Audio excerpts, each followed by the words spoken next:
Hi there, I'm Cherie. My sister stood at her wedding, her big day, and called me a failure, right into the microphone in front of everyone. What they didn't expect was that her groom would take the mic next and reveal a truth they tried to erase. I wasn't just the single mom sitting near the restroom. I was the woman who once saved his career. And they never even told him I was family. So why did they work so hard to keep me small? And what happened after the truth came out? You might think the worst part was the speech.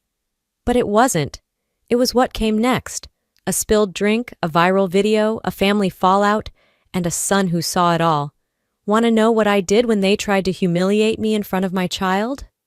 The room smelled like roses and money. Crystal chandeliers glinted overhead while soft jazz floated through the air, muffled slightly by clinking glasses and the low hum of polite conversation. I sat at our assigned table near the edge of the reception hall, my son Tyrell swinging his legs under the white linen-covered table, his clip-on tie slightly crooked. He looked proud. He thought we were here to celebrate family. I wished I could believe that too. I had rented the dress I wore, navy blue, sleeveless, slightly too snug around the ribs. My heels were from a clearance bin, and I had fixed my hair in the car using the rearview mirror and a travel-sized hairspray I kept in my glove box. Still, I held myself together. You don't come to a battlefield without armor. And tonight, even if they didn't say it out loud, this wedding was a battlefield. My younger sister, Rochelle, was the bride. Always perfect, always adored. The one who'd been crowned homecoming queen without even campaigning. The one my mother once said was born to sparkle. Meanwhile, I'd been told to be practical, less glitter, more grit. I was 34, a single mom, and the family's cautionary tale. The MC tapped his glass. The room stilled. Rochelle stood at the head table in a white lace gown that shimmered with every breath. Her new husband, Darnell, handsome in a classic black tux, smiled at her like he believed in fairy tales. The lights softened. My stomach didn't. She raised her champagne flute and smiled out at the crowd, pausing like a practiced actress waiting for her cue. "I just want to thank you all for being here," she began. "This is the happiest day of my life, and I'm surrounded by the people I love most." There was a round of warm applause. I sipped my water. Tyrell beamed at her, still under the spell of the sparkle. I leaned in, adjusted his tie, and whispered, "She looks beautiful, huh?" He nodded. Rochelle glanced at me across the room. Her smile shifted, but only slightly. Then she added, "And of course I have to give a special shout-out to someone who's always inspired me. My big sister." My breath caught. I looked at Tyrell. He smiled wider. He was proud of me. For a moment, I let myself believe it. Believe that maybe, just maybe, we were finally past all the subtle digs and cold shoulders. That maybe she saw me now. Rochelle tilted her head. "Cherie's been such a role model. She's strong, she's independent, and clearly, no man in his right mind wants her." Laughter exploded from the tables up front. My face flushed. I blinked, wondering if I'd misheard. But she was still smiling, glass in hand like it was a toast worth clinking. I didn't laugh. I couldn't. My body froze. Someone gasped, but most laughed louder. My mother, Dolores, added from her seat without missing a beat. "She's like a returned item. Might be slightly used, but hey, still looks decent." More laughter. Louder now. A cackling that stabbed at me in waves. I felt the air thin around me. Tyrell looked up at me, eyes wide. "Why did she say that about you, Mom?" I couldn't answer. My throat had closed up. The napkin in my lap was balled in my fist. I glanced around. No one met my eyes. Not even Aunt Gwen, who used to babysit me when I had the chicken pox. Not even Uncle Ray, who once told me I reminded him of my father. Everyone was either laughing or pretending they hadn't heard a thing. It wasn't just the humiliation, it was how normal they all made it feel. Tyrell leaned closer. "Mom, that was mean." I nodded, barely. "Yes, baby, it was." Dolores lifted her glass. "Well, here's to Rochelle for saying what we all think." That's when I felt it. Not just the shame, the shift, the snap. I looked at Rochelle again, still standing under the lights, still holding the mic like it was a trophy. I didn't stand. I didn't storm out. I didn't cry. I just stopped hoping. stopped waiting for them to one day understand the weight of everything I'd carried. If they could sit there and laugh while my 8-year-old watched me burn, they were never family. They were just the audience to a show I never agreed to star in. I glanced down at Tyrell. He looked confused but calm, watching me for how to react. That's when I knew.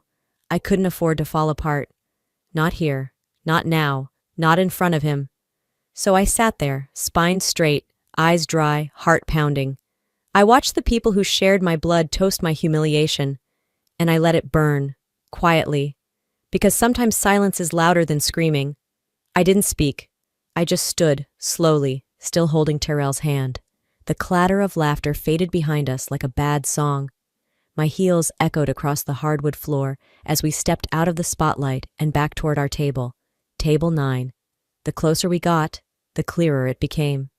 It wasn't just far from the dance floor. It wasn't just near the back. It was tucked beside the staff swinging door and a hallway that led to the restrooms. A floral centerpiece half its size sat on our table, while other tables boasted tall arrangements like someone had poured money into them. One chair at our table still had crumbs on it from cocktail hour. They hadn't even bothered to wipe it down. I looked at the seating card again to be sure. Table 9. My name was printed wrong. Sherry, not Cherie, like someone couldn't even bother to check. Maybe they did it on purpose, or maybe they didn't care enough not to. I pulled out Tyrell's chair and helped him sit.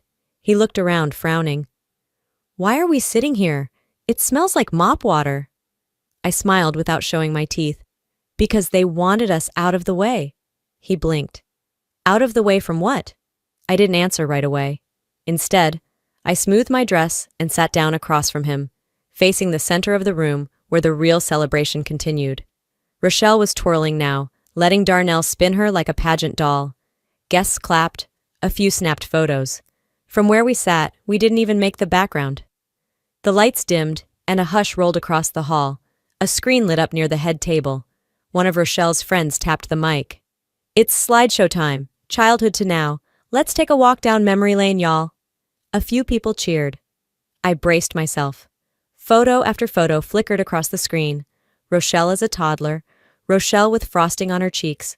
Rochelle on her first day of school. In ballet recitals. Blowing out candles. Graduating. Smiling with Dolores. With Darnell. With friends I barely recognized. There was one shot of our old house. The porch where I used to sit reading while Rochelle braided her doll's hair. But I wasn't in the photo. Just the empty chair where I should have been. Where are you? Tyrell whispered. He leaned forward, genuinely curious. I was there, I said softly. They just didn't take pictures of me. He turned back to the screen. I didn't. Every image felt like a slap. I remembered those birthdays. I remembered helping hang streamers, washing dishes after everyone left, driving to get the cake when Dolores forgot to order it in time. But the camera never turned my way. They didn't forget, I thought. They erased me. It wasn't just about not being invited into the photo. It was a pattern. If something didn't fit the narrative, Rochelle's narrative, it didn't make the album. And I, apparently, didn't fit. I reached for my water, but stopped. My hand was shaking. Tyrell was still watching, his small brow furrowed. He looked back at me and asked the kind of question that stays with you for years. Were you not in those pictures because you didn't come? I felt my heart pull tight. No, baby, I said quietly. I came. They just didn't want to remember it that way. He nodded like he understood. Maybe he didn't. Maybe he just recognized that I was telling the truth, and that was enough. The slideshow ended with a montage of Rochelle and Darnell, picnics, vacations, staged beach shots. The room applauded like they'd just watched a movie. Dolores stood and dabbed the corners of her eyes like someone who just witnessed a masterpiece. I stared at the screen a second longer. All those years, all that effort, gone. No trace of me, no acknowledgement that I'd helped raise Rochelle when Dolores was too busy, no evidence of the nights I watched her sleep after her nightmares, no shots of us laughing, arguing, existing, and no one noticed. Or maybe they did, but silence is easier. I leaned closer to Tyrell. You see all those photos? He nodded. Well, I said, when people ask where I've been, they'll have a slideshow to point to, but you know the real story. He looked up at me, confused but serious. Are you mad? No, I lied. Just paying attention. I could feel something building inside me. Not rage, not yet, but a kind of steel, quiet and cold, starting to sharpen itself. They could try to crop me out, but I wasn't invisible, and soon someone else in that room would know it too. The music kicked back on as the slideshow ended, slow and syrupy like it was trying to patch over the damage with melody. But damage doesn't melt away to jazz. It stays. It thickens. It finds a place to settle. I reached for my glass, the condensation sliding down my fingers, and stared out across the room that had just airbrushed me out of existence. My mother laughed loudly at something Rochelle whispered. Their glasses clinked. It was a celebration. Of her. Always her. That quiet steel inside me twisted, turning sharp. And just like that, I remembered a different room, years ago, colder, smaller, and with far less glitter. I was 19 when I finally got brave enough to tell my mother what I wanted. I'd been sketching late into the night, again, trying to finish a portfolio I hoped to show at a community college open house. My designs weren't perfect, but they were mine. I'd stitched together ideas between shifts at the bakery, between babysitting Rochelle, and covering bills no one even knew I was paying. That morning at breakfast, I waited until she'd taken the first bite of her toast. Timing mattered with Dolores. I think I want to study product design, I'd said, careful with my tone. Furniture, maybe, or shoes? Her fork paused midair. Design? She said, like it was a joke she hadn't been warned about. Cherie, who's going to pay you for drawing shoes? She didn't wait for an answer, just kept chewing. Get real. You have a kid now. You need a job, not a fantasy. I remember the way my throat tightened, but I still managed. I was just saying, I could try. And she'd looked at me, really looked, like seeing me dream was something offensive. Try paying rent with Tree, she said. You're not an artist. You're a mother. Stop pretending you're someone else. That was the last time I told her about anything I wanted. I stopped sketching, stopped talking, stopped hoping for any version of me that didn't fit into the box she'd pre-built. I came back to the present with the taste of that memory still in my mouth. Darnell was now slow dancing with Rochelle, her head on his chest, swaying like nothing had happened, like no one had been humiliated or erased 20 minutes ago, just romance and perfection, and their perfect story unfolding. I adjusted Terrell's bow tie again, even though it didn't need fixing. Then came the voice I didn't want to hear. Well, at least you've got Terrell. Poor Thora never even got a child or a man. I turned slightly. It was one of my mother's sisters. Aunt Karen, probably. Hard to tell with the new facelift. Her voice was dipped in that sugary tone Southern women use when they're about to stab you in the ribs and pretend they're fixing your dress. She smiled like she was offering me a gift. You know what I mean, she added quickly. Some of us just don't get the fairy tale. My jaw tightened, but I kept my smile polite. The nod I gave her was the kind you give strangers on the street, barely enough to count. I wanted to ask her why women like me are always given consolation prizes wrapped in pity. Why every part of our lives gets turned into a well, at least, sentence, as if existence itself had to be ranked. Instead, I turned back to Tyrell. He was watching the dance floor again. I placed my hand gently on his back, grounding both of us. They didn't just insult me in passing tonight. They'd been carving this into me for years. One subtle word, one snide glance, one fake smile at a time, like water shaping stone, until I forgot I was stone. This wedding wasn't my betrayal. It was just a mirror, a painfully well-lit one. They'd built this version of me brick by brick, single mom, unwanted, a shadow next to their spotlight, but I helped build them too. I raised Rochelle when Dolores didn't bother. I kept our roof from caving when bills got tight and Dad disappeared. I wasn't a shadow. I was the scaffolding, and I was done pretending otherwise. I looked around the room and saw it clearly for the first time. This wasn't just one bad night. This was the house they built with my silence. And silence was no longer an option. They didn't just laugh tonight. They trained me to believe I deserved it. But that belief dies now. After the slideshow ended and the applause died down, I sat still. Rochelle disappeared into a crowd of guests. Dolores followed behind, radiant and smug like she was presenting royalty. I stayed planted at table 9, the scent of bleach from the restrooms creeping in like an unwanted reminder of where they thought I belonged. Tyrell was coloring on a napkin with a pen I'd handed him earlier. I traced the rim of my glass and tried not to imagine how many more insults the night had stored up for me. Just then, Rochelle reappeared, floating through the crowd in that perfectly tailored dress, the hem catching the light like a chandelier had wrapped itself around her waist. She bent toward me, flashing a smile that looked like it was carved, not felt. "Hey," she said sweetly, too sweetly. "Whatever happens next, promise me you'll keep it cute. Don't ruin the night, okay?" She straightened before I could respond, already moving on to greet another guest with the same practiced smile. I didn't answer her out loud. I just blinked, once, twice, like I needed a moment to absorb what I'd just heard. That wasn't concern. That wasn't sisterly. That was strategy. She wasn't afraid of hurting me again. She was afraid I might finally react. I glanced over at Tyrell, still drawing. The pen dragged a little too hard across the napkin, but he was focused, safe. I turned my gaze back toward the front table, watched Darnell laughing with someone from his side of the family. It hit me suddenly, how I'd never been introduced to him. Not once, not formally, not even casually, not through a text, a phone call, a brunch. And then I remembered.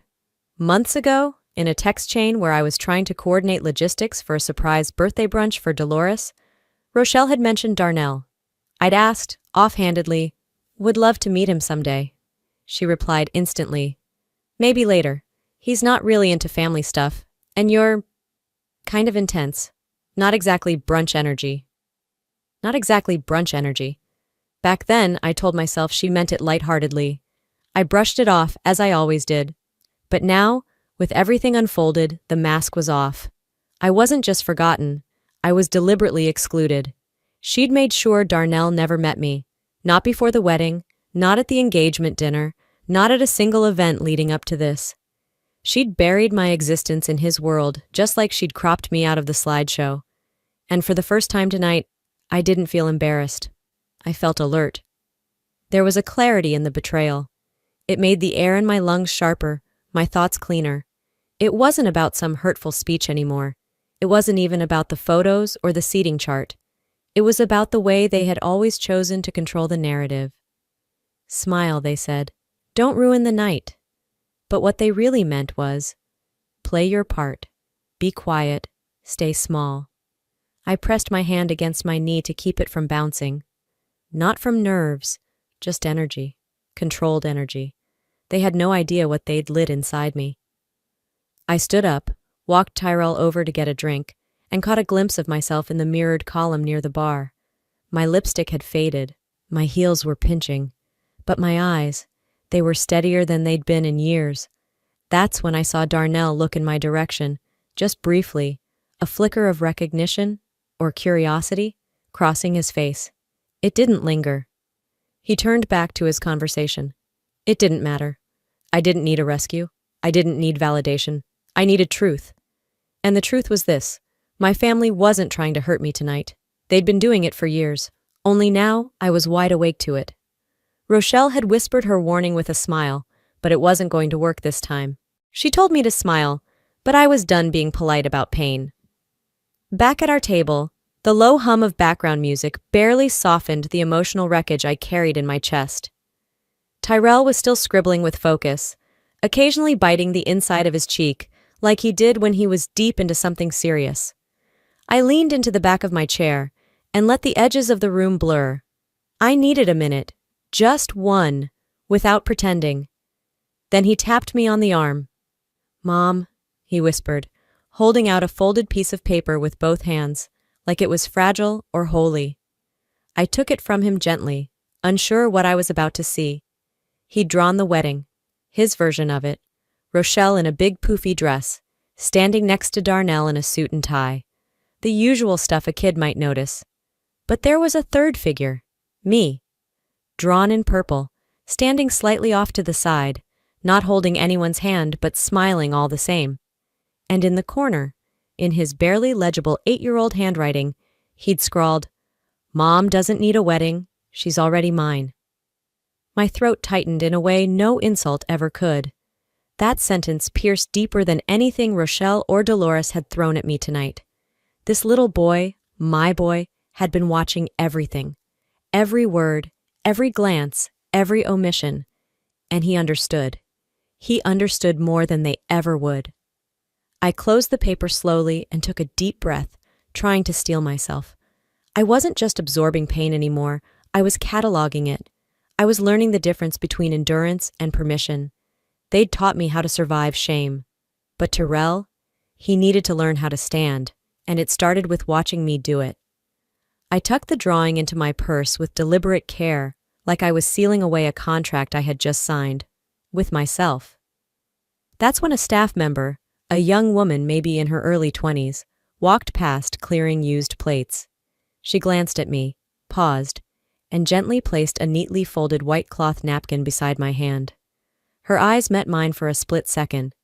Nothing dramatic. Just human. "You didn't deserve that," she said softly, then moved on without waiting for thanks. My hands froze. For a moment, I didn't know if I should cry or laugh. It was such a small thing, a napkin and a sentence, but after hours of being dissected in public, that tiny kindness hit like a lifeline. She didn't know me, didn't owe me anything, and yet, she'd seen what no one else dared to. Not one of my blood relatives had offered me that kind of grace tonight. I stared at that folded napkin like it was made of armor. Something inside me realigned. A subtle but irreversible shift. If they kept pushing me tonight, I would push back. Not violently, not publicly, but with spine, with choice, with presence. Because my son was watching, and now I was watching too. I straightened up, my shoulders falling into a posture I hadn't worn in years. One that didn't belong to someone waiting to be accepted, but to someone finished with begging. Rochelle could have her spotlight. Dolores could have her champagne toasts and smug digs. But me? I had Tyrell's picture in my purse, and that was worth more than 100 compliments from hollow mouths. I turned to glance at the head table again. Rochelle was laughing with some friend from high school, her makeup flawless, her control still intact. For now. I wasn't planning a scene. But if they tried one more thing, just one more, they'd realize the woman they spent years underestimating had stopped asking for space. And started taking it. They raised a glass to mock me. I didn't raise mine, but I just raised a boundary. The music had shifted to something light and jazzy, a signal that dinner was over and the real party was beginning. Servers floated around clearing dishes, guests moved in clusters toward the dance floor, and laughter curled through the air like perfume. I stayed at table 9, still near the restrooms, still invisible, listening, watching, steadying myself. Terrell was flipping through a napkin, folding and unfolding it like origami, trying to distract himself. His little brow furrowed, but he stayed close. Then, just as I turned to grab my clutch, it happened. A tall woman in a champagne-colored dress, hair pinned in a sculpted updo, swanned past my chair and, oops! Stumbled with the grace of a drunk actress. A full glass of red wine sloshed forward, splashing straight down my front. The liquid was warm and instant, soaking into my dress like a spreading bruise. I gasped. Not from the cold, not from the shock, from the intent. "Oh gosh," she said, smirking as she righted her glass with zero concern. "I thought you'd be used to cleaning up after people anyway." Then she walked away, just like that. No apology, no backward glance, no check-in to see if I was okay. Just a flick of her heel and a dismissive shrug, as if I were just part of the furniture. And everyone around us? They saw. They absolutely saw. No one moved, not even the ones who had pretended to care earlier. Maybe they were afraid to get involved, or maybe they thought I somehow deserved it. After all, that's what this night had been designed to teach me, my place. But Terrell? He saw too. His eyes widened. His mouth opened like he wanted to say something, but I lifted my hand gently before he could. "It's okay, baby," I said, voice low but firm. "Let's fix this." I stood slowly, not bothering to hide the stain. The red dripped down my dress like a scar, impossible to ignore. I didn't flinch, I didn't curse, I didn't cry. I simply took his hand and walked toward the restroom. Each step felt heavier than it should have. Not because of the wine, but because of the history this moment echoed. How many times had I been marked and expected to clean it up quietly? Inside the restroom, I grabbed a handful of paper towels and began dabbing at the front of my dress. The wine spread like gossip, fast and loud. The more I tried to blot it, the more it smeared. I paused, locked eyes with myself in the mirror. This wasn't a stain. It was a message. I could still hear the woman's voice in my head. Thought you'd be used to cleaning up after people anyway. I wasn't. Not anymore. The reflection looking back at me wasn't a doormat. It wasn't the version of myself that used to think silence was dignity. It was something else. Something harder, sharper, focused. I thought of the years I'd spent letting things slide, excusing, forgiving, absorbing. I had been so conditioned to minimize myself that humiliation became a reflex, not a shock. But this wasn't reflex anymore. This was recognition. I folded one last paper towel, pressed it flat against the deepest part of the stain, and stared it down like an enemy. My lipstick had faded, my dress was wrecked, but I had never looked more composed. When I stepped back into the reception hall, I didn't head to the bathroom to hide. I didn't slink into a corner. I walked straight back to my seat, stained and unbothered. Tyrell looked up from where he was sitting, eyes searching my face. I gave him the tiniest smile, not fake, not forced. "Mom," he whispered, "do we have to leave?" "No," I said, "we stay." "But your dress?" I knelt down to his level. "You don't run from people who try to shrink you, baby. You walk past them, always." He nodded slowly. My boy, 8 years old and already seeing the world through a lens I never intended for him. But if he had to see it, he'd also see me refuse to shrink. I sat back down. People noticed I'd returned, noticed I wasn't hiding. Some even turned to whisper, their eyes darting between me and the woman in the champagne dress, now clinking glasses up front. But I didn't return their looks. I didn't need their pity. I didn't want their surprise. I wanted them to see what happens when you push someone for too long. Because this wasn't just about a ruined dress or a spilled drink, it was about a lifetime of those small cuts. And I was done bleeding quietly. They thought I'd run again. Instead, I returned, with my stain and my son, and no intention of shrinking. I hadn't even fully settled back into my seat when the air in the room shifted. The DJ had just faded the last song, waiting for the next cue. Probably for some rehearsed moment, another bouquet toss or dance number. Guests were beginning to gather around the edge of the floor, drinks in hand, eyes scanning for where the night would go next. That's when Darnell stood up. He didn't announce it, didn't clear his throat. He just rose from the head table with a look that said he wasn't about to read off the script Rochelle had so carefully curated. People noticed. Chairs shifted. A few phones lifted, thinking maybe it was another toast. It wasn't. He walked toward the microphone. Rochelle blinked, confused. Dolores furrowed her brow, maybe sensing this wasn't part of the plan. Then Darnell took the mic. "Before we go any further tonight," he said, "there's something I need to say, not for the bride, for someone else in this room." The chatter died instantly. My breath stalled in my chest. I want to talk about the woman I owe my entire business to. A few heads turned. He went on. Back in 2020, when the world shut down, I was weeks away from closing my first startup. No funding, no staff left, no hope. I posted in a late-night forum, just hoping someone might give me feedback on a pitch deck. One person responded, one. You could hear a fork drop. She didn't just give me notes, she stayed up for nights helping me rewrite it. She sent me templates, design fixes, investor prep documents. We never met. She never even gave me a full name. Just shh. That was enough. She saved that company. Now people were shifting for real. Someone behind me gasped. "She's here tonight," Darnell said. And until 20 minutes ago, I had no idea who she was. He looked right at me. "Cherie." He said my name out loud. I saw her face, her son, her name on the place card, and it clicked. Rochelle froze. I watched the muscles in her jaw lock. She saved me, and Rochelle never told me she was her sister. Never once. Rochelle stood up halfway. "Darnell, we don't need to—" But he raised his hand. Not to her, but to the room. I'm not trying to ruin anything, but I can't sit here while a woman I owe everything to gets treated like she's less than nothing. He turned to me. Cherie, thank you. You didn't just help my company. You showed me what real integrity looks like. I couldn't move. I couldn't even blink. Then he faced Rochelle. You knew, he said flatly. You knew who she was to me, and you made sure I never got close enough to figure it out. I didn't want drama, Rochelle said, her voice a cracked whisper. You don't know what she's like. I do now, Darnell replied. Dolores jumped in then, trying to regain control. This is a wedding. We're not airing old wounds tonight. But Darnell's eyes didn't leave Rochelle. She deserved better from all of you, from all of us. Gasps, shifting bodies, silent stares. People looked at Rochelle like they were seeing her for the first time. Some turned to Dolores, whose glare could have shattered glass. And me?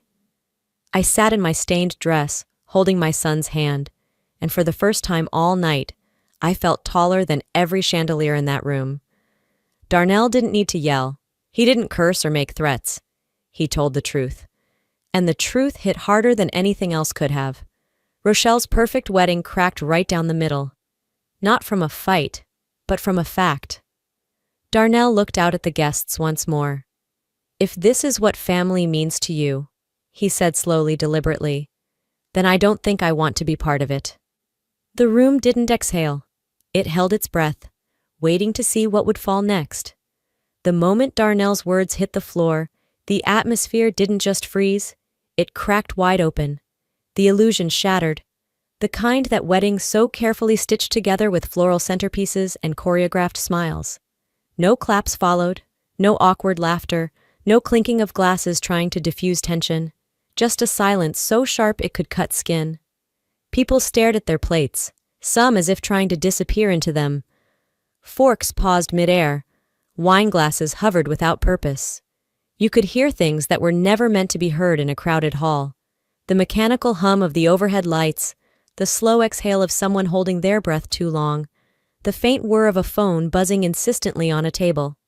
Then, click. A sound so small, so ordinary, but it changed everything. Someone had hit record. A few guests, then more, lifted their phones. Screens lit up like constellations across the room. Glowing faces caught mid-gasp, mid-horror, mid-this can't be happening. One person whispered, "It's already on TikTok." Another voice chimed in, closer, more urgent. "This is gonna blow up!" And it did, faster than anyone could have braced for.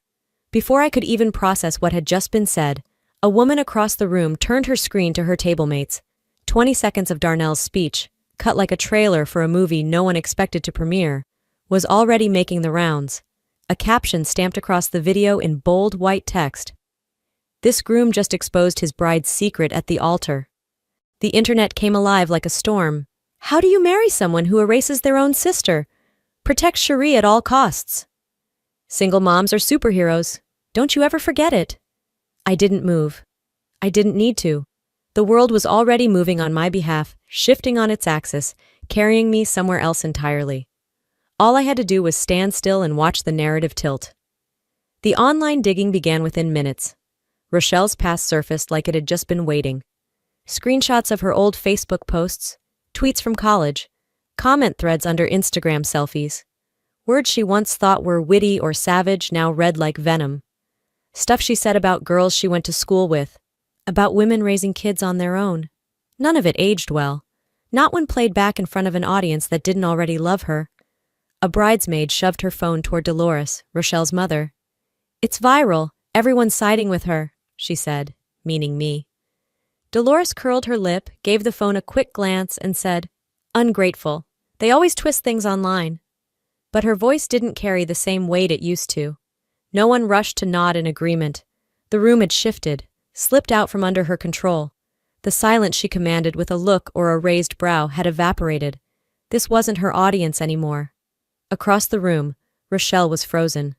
A statue in a white gown. One hand slowly reached for her phone, fingers trembling as she unlocked it. I watched her face transform like she'd practiced it, chin up, pout set, expression neutralized into something vaguely pretty. She raised the phone and took a selfie beneath the string lights still twinkling above us. She posted it instantly. Still flawless wedding or not, keep watching. It backfired in seconds. I didn't even need to scroll to know. You could feel the rejection roll through the room like a cold wind. The eye rolls, the snorts, the muttered commentary. A woman behind me let out a dry laugh. Read the damn room, Rochelle. 2 tables over, a man let out a chuckle and shook his head, like he'd just watched a bad magician reveal the trick. She thought she could pivot, steer the narrative like she always had. But control doesn't work when the audience has already left the theater. You can't stage a comeback when no one's rooting for you anymore. And me? I felt nothing. Not anger, not vindication, not even pity. Just done. The kind of done that isn't loud or bitter. The kind that walks away without slamming a door. The kind that knows when the story isn't worth finishing. I reached into my purse and pulled out Terrell's drawing, folded neatly, tucked away like a small treasure. He looked up at me from his chair, fork in hand, cake mostly untouched. You ready, baby? I asked him gently. He nodded, lips pressed together like he knew exactly what I meant. Are we leaving? Yeah, I said, my voice steady. Time we go. I stood, didn't glance back, didn't wait for someone to ask where I was going or try to stop me. No dramatic exits, no final lines. I wasn't there to complete their night. That chapter had closed the moment Darnell decided to speak. We moved slowly, deliberately. Tyrell's small hand was warm in mine. The click of my heels was louder now, echoing off the marble floors in a way that sounded final. Guests moved aside for us like parting tides. Some gave small nods, a few mouthed quiet encouragements, but most just watched. And maybe, just maybe, they saw me for the first time. As we reached the double doors, I turned, not toward Rochelle, not toward Dolores or Darnell or the phones capturing every breath, but toward the table where they'd seated me, tucked near the restroom, away from the flower arch and the custom neon sign, a space designed to be forgettable. I saw it clearly now for what it was. They thought I'd be quiet there. They thought that spot would shrink me. But I was never meant to fit inside their frame. Outside, the night air felt like truth. Cool, still, unfiltered. The kind of air that doesn't lie to you. I looked down at Tyrell and smiled. They used to say I didn't belong in the pictures. Now I'm the one walking out of the frame, on my own terms. And that's the only caption I'll ever need. Back home, everything felt smaller, quieter, cleaner, softer. But not empty. It had been 6 days since the wedding. 6 days since Tyrell and I stepped into the night and didn't look back. I hadn't opened the messages. Not at first. The notifications lit up my phone like a storm, but I'd silenced the alerts the moment we got home. I needed air, I needed stillness, and I needed to remember who I was outside the noise. On the 7th morning, I woke up just before sunrise. The apartment was still. Tyrell snored softly from his room, tangled in superhero blankets.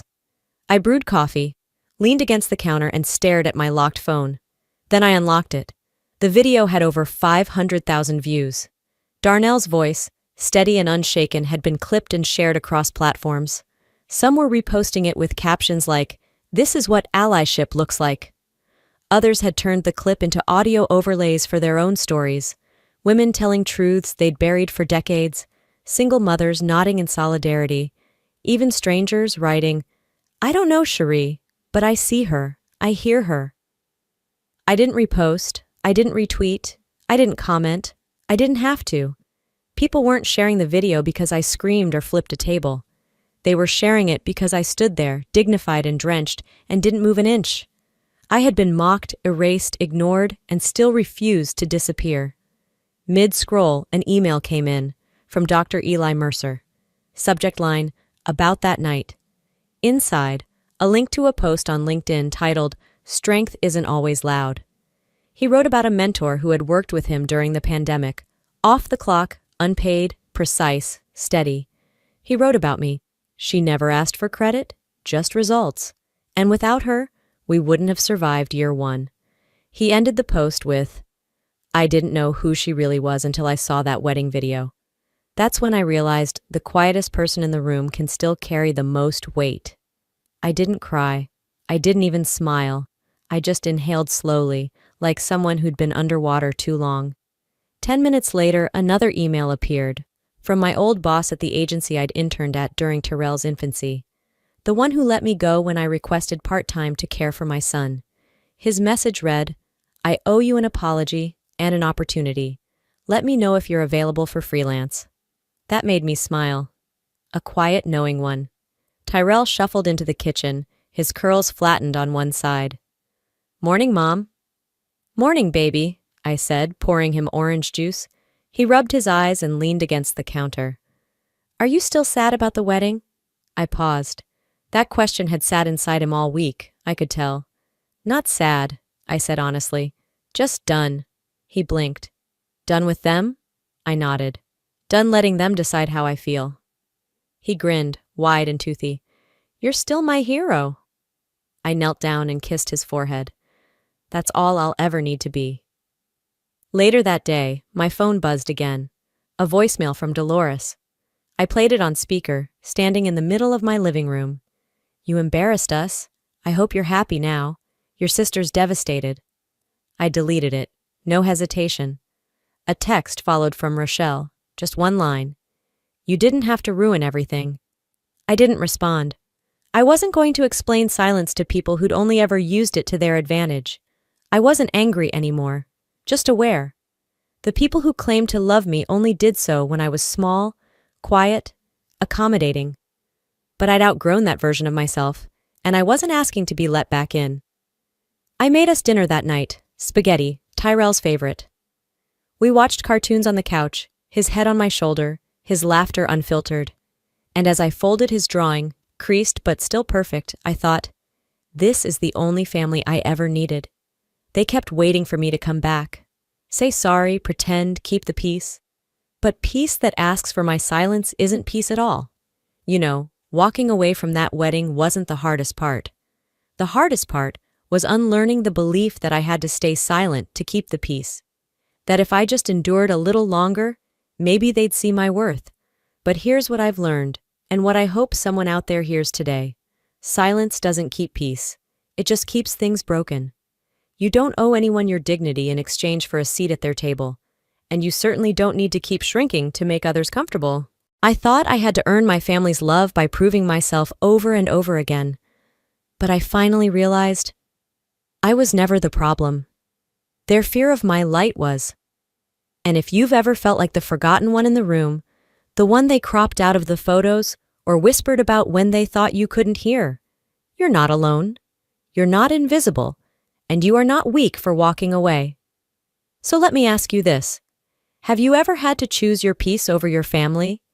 Do you believe forgiveness requires staying silent, or do you think it's okay to walk away to protect your spirit? Tell me in the comments. Drop a 1 if this story hit home, or let me know where you're watching from. If you disagreed with any part, I'd love to hear your take too. There's room here for honesty and growth. And if this story made you feel something, anything, please subscribe to this channel. We've got more real, raw, and healing stories coming your way. Stories about truth, about family, about becoming who you were always meant to be. Until next time, thank you for watching and for seeing me.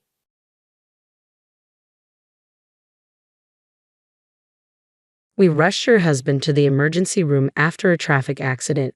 Suddenly receiving a call from the police, I dropped the coffee cup I was holding. It couldn't be true because my husband died 2 years ago when he fell into the sea. There were even witnesses. Someone must be impersonating my husband. To find out who and why someone would do such a thing, I headed to the hospital. When I arrived at the emergency room, I saw the pale profile of a man lying on a bed. No way. This can't be happening. I almost cried out in shock and covered my mouth with my hand. Oh, honey, it was unmistakably my husband.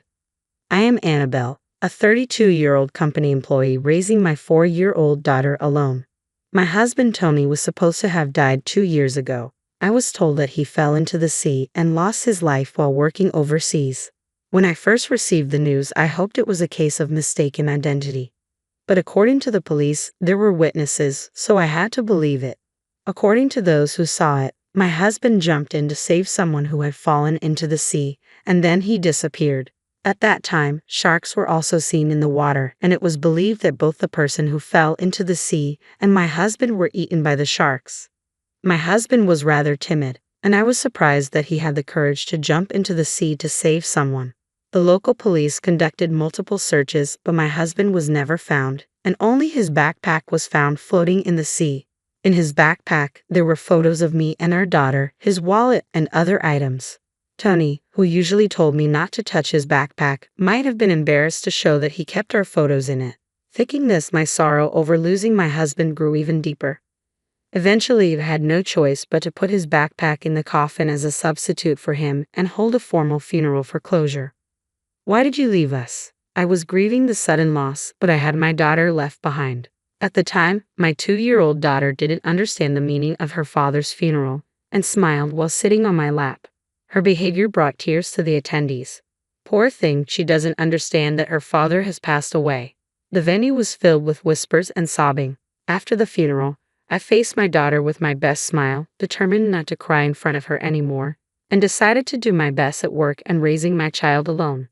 2 years passed. I got used to living without my husband, rushing every morning to get dressed and eat, and it became a routine to greet the smiling photo of my husband with, "Daddy, we're off." I took my daughter to daycare and headed to my office. My parents often told me to come back home, but I wanted to keep the promise I made to my husband before he went overseas. I'll raise our daughter well, even on my own. Since my husband's body was never found, he was legally considered missing, so I couldn't receive a survivor's pension, making it financially difficult on my own. But I worked hard for my daughter's sake. Despite being only 4, my daughter helped me with folding laundry and putting away dishes, showing her consideration for me. Living with my kind and honest daughter was poor but very happy. Then one day, I received a sudden call from the police. "We rushed your husband to the emergency room after a traffic accident." Ha! My husband died 2 years ago. What? The shock was so great that I dropped and broke the coffee cup I was holding. What is going on? Confused, I thought someone must be impersonating my husband. To find out who and why someone would do such a thing, I visited the hospital's emergency room where I saw the pale profile of a man lying on a bed. No way. This can't be happening. I almost cried out in shock and covered my mouth with my hand. Oh, honey, it was unmistakably my husband. How can Tony, who was supposed to be dead, be here in America, alive? Even though I wanted to ask, he lay there unconscious. According to the police, my husband was riding a bicycle when he was hit from behind by a car.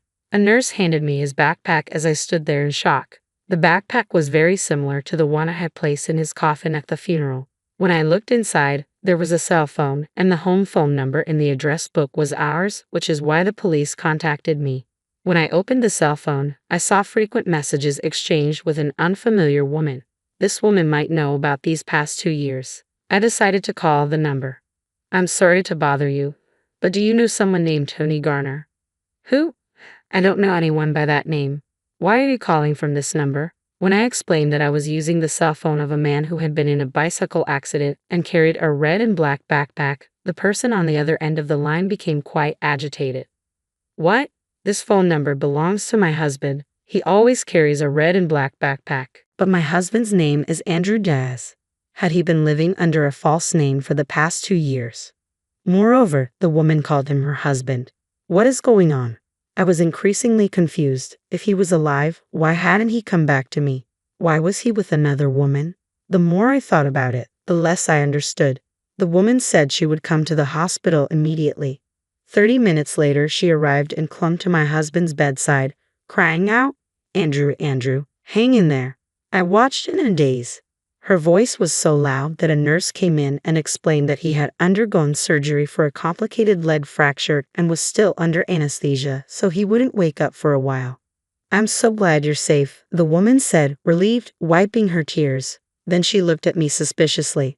"By the way, who are you? Are you a friend of his?"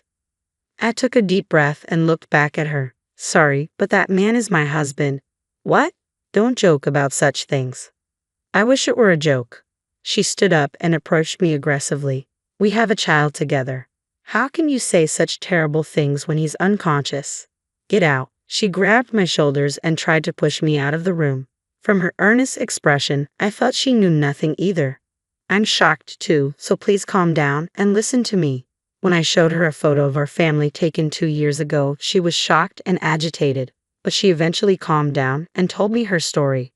Her name was Bella, a very beautiful, fair-skinned 24-year-old woman. Apparently, she met my husband on a ship during a heartbroken trip overseas after a college breakup.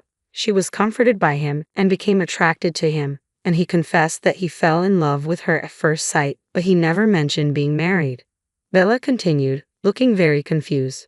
My husband told her that no matter how much he worked, all his earnings were taken by his parents, so he fled overseas to avoid being found by them. He moved into Bella's apartment when they returned to America. He said once he paid off the debts his parents saddled him with, he would marry her officially, so they didn't register their marriage but intended to eventually. She had been completely deceived by Tony. Thinking back, I remembered my husband's deceitful and irresponsible side.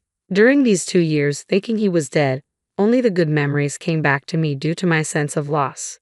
But my husband was originally irresponsible, and he had cheated and lied to me before we got married. I shared my story from 2 years ago with Bella, who seemed equally bewildered. What on earth was he thinking? We looked at each other. I suddenly remembered and took out the notebook I had seen in his backpack. When I opened it, there was something unbelievable written inside. In the meeting room rather than my husband's hospital room, the nurse came to inform us, "Your husband has woken up." When we returned to the hospital room, my husband was groaning in pain from his leg. "Honey, I'm so glad you're okay. You were in a traffic accident." "Bella, you came. I remember now. I was on my bike, and suddenly I was airborne." Upon waking up to see his young wife nearby, my husband seemed relieved. Bella, quite the actress, played the role of the caring wife well. "Have you been by my side the whole time?" "Of course, it's for my dear husband." "Thank you. I'm glad you're here." The husband who had abandoned me and our daughter for 2 years was flirting with a younger woman right in front of me. I felt a seething rage and approached to speak up. "Oh, I've been here too." My husband widened his eyes in shock, looking as if he'd seen a ghost. For a moment, we stared at each other as if time had stopped. "Annabelle, why are you here?" "The police contacted me. You left our home number registered in your cell phone." My husband's voice cracked completely, revealing his panic. I calmly spoke to him. "So you've become Andrew Diaz," I said, my voice steady despite the turmoil inside me. My husband stammered, unable to form words, his face turning pale. Bella also spoke to him coldly. "You lied about being single and escaping from your parents. How could you deceive me like this?" "No, that wasn't my intention. I fell in love with you at first sight and just wanted to be with you." My husband tried to make excuses, unaware that the more he spoke, the more his lies were exposed. "That's strange," I interjected, holding up the diary. "What you wrote in your diary contradicts what you're saying." "What? You read it?" My husband tried to snatch the diary from my hand, but in his condition, he couldn't get it back. I decided to read from it. Work abroad wasn't going well, and I wanted to escape. When I met Bella, she seemed to be on a heartbreak trip, and she was easily deceived by my kind words. Her parents seemed wealthy. "If I stay with her, I can live comfortably." "You're the worst," Bella whispered, her voice trembling with anger. Moreover, I continued, "if I hire a witness to say I died at sea, I can end my marriage without paying alimony or child support." "What is this all about?" Realizing he couldn't talk his way out, my husband started getting angry. "How dare you read my diary? And I'm injured, you know." Bella looked at him sadly as he turned red with anger. "I can't believe I trusted and was deceived by someone like you. It's truly pathetic." "I'm sorry, but I still want to be with you. I'll divorce my wife," he pleaded. But at that moment, an older couple entered the hospital room. They were Bella's parents. "Why are Bella's parents here?" he asked, bewildered. "I called them," Bella replied coldly. "You always interfere." My husband tried to insult me, but Bella's parents began yelling at him. "How dare you deceive our daughter? We'll sue you for alimony and child support," they declared, starting to leave the room with Bella. "Bella, wait please." My husband cried pitifully. "I never want to see your face again," Bella responded, slamming the door behind her and her parents. After a moment of silence, my husband turned to me with a pleading look. "I'm sorry, but I couldn't help it. I'm at my destined one. Please understand." "Oh, I see. Given the circumstances, it can't be helped," I replied, my voice dripping with sarcasm. Thinking he had convinced me, my husband brightened up and took my hand. "I knew you'd understand. You're my wife, after all. I'll come back to you. I'm sorry for the past 2 years. Yes, I was lonely, I said, playing along. He seemed to think he had smoothly persuaded me. He stroked my hand and smirked. At that moment, a voice boomed from the doorway. Don't be ridiculous. Do you know what Annabelle has been through? I will never forgive you. It was my father, followed by my mother. Ha, your parents too. My husband exclaimed, his eyes wide with shock. And my parents? Why are they all here? In the sudden development of both sets of parents gathering in the hospital room, my husband was left gaping and wide-eyed. Everyone was furious, and it looked like they were about to pounce on him, bedridden as he was. Annabelle, I'm sorry, let's start over. Just get them out of here. My husband terribly pleaded for help, but I held back my urge to punch him and coldly told him, the moment you abandoned me and our daughter, our ties were severed. Starting over is out of the question. Please don't say that. I'm injured and can't move. I need someone to help me, he whimpered. You brought this on yourself. We will proceed with the divorce. I will also claim alimony and child support. In reality, I had held a symbolic funeral for him 2 years ago, but we had kept our marriage on paper until the 7-year mark for a missing person declaration. Now I could properly divorce him and cut all ties. No way, he muttered, looking defeated. Also, I informed the police. The hired witness who claimed you died at sea will be caught too. You should prepare yourself. I feel sick. Call a doctor, not the police, he said, feigning weakness and trying to look pitiful. He had a habit of lying to escape when things didn't go his way. Take responsibility for your own mess, my father-in-law shouted at my husband. Even as he continued to look up at me with pleading eyes, I responded with a smile. Thank you for being alive, so please make sure to pay the alimony and child support. Realizing there was no one left to save him, he covered himself with a blanket and started crying. After that, I officially divorced my husband. His parents paid $330,000 in alimony and $100,000 in child support upfront. Bella also reported being deceived to the police. His parents paid her for alimony and child support as well. My husband was arrested and went to jail. When he gets out, he'll have to work hard to repay his parents, watched by strict relatives to prevent escape. It will take him a long time to repay his debts. I moved back to my parents' house and started living happily with my daughter. Now, every morning, my daughter says, Grandpa, Grandma, I'm off to school, and heads to daycare. To protect my daughter's smiling face as she grows, I will continue to do my best. How did you find this story? Please subscribe to my channel. See you in the next video.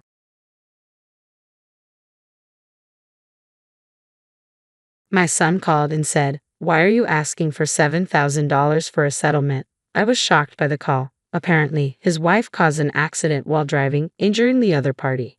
Is this a joke? I thought because the woman sitting across from me during lunch was none other than his wife, the one who supposedly caused the accident. While I hesitated, my son abruptly hung up the phone. I began to suspect it might be a scam, but the caller ID on my phone clearly showed his number. Fuming, I was about to refuse when my daughter-in-law smiled and stopped me. Let's pay for now. I have a good idea. As the two of us collaborated, the situation took an unexpectedly interesting turn. Mom, I finally got a job, my 32-year-old son George happily reported to me. Oh, that's great, I replied. George had spent a long time as an NET or part-time worker, and honestly, I had almost given up hope that he'd find a job. So I felt a huge sense of relief. Eventually, he married Olivia, a woman he got close to at work. Despite being 2 years younger than George, she was responsible and had a pleasant personality. We never had any mother-in-law and daughter-in-law issues. Although George and Olivia didn't live with me, Olivia and I occasionally had lunch together. I thought with a capable daughter-in-law and George having a respectable job, I could finally relax. But before marrying Olivia, my son had a troublesome habit. Despite having no income, he was careless with money and impulsively bought whatever he desired. He even stole money from my wallet a few times. Why would you do such a thing? I sternly scolded him, trying to get an explanation, but my son just pouted and turned away, refusing to speak. Taking money from your parents' wallet and acting like a child even at this age, I couldn't help but cry, feeling embarrassed. Given that experience, I was a bit anxious about my son's married life with Olivia. Hey Olivia, how is George doing? Is he causing you any trouble? Oh, not at all, Olivia assured me, flexing her arm as if to emphasize her point. It seems my son's household is under Olivia's capable management. Oh, that's a relief. With you, everything will be fine, I sighed, grateful that George had found a good wife. One day, while having our usual lunch together, my daughter-in-law and I were enjoying our meal. Suddenly, my phone buzzed in my pocket, and when I checked the screen, it displayed my son's name as the caller. Hello, George. What's going on? Why the sudden call?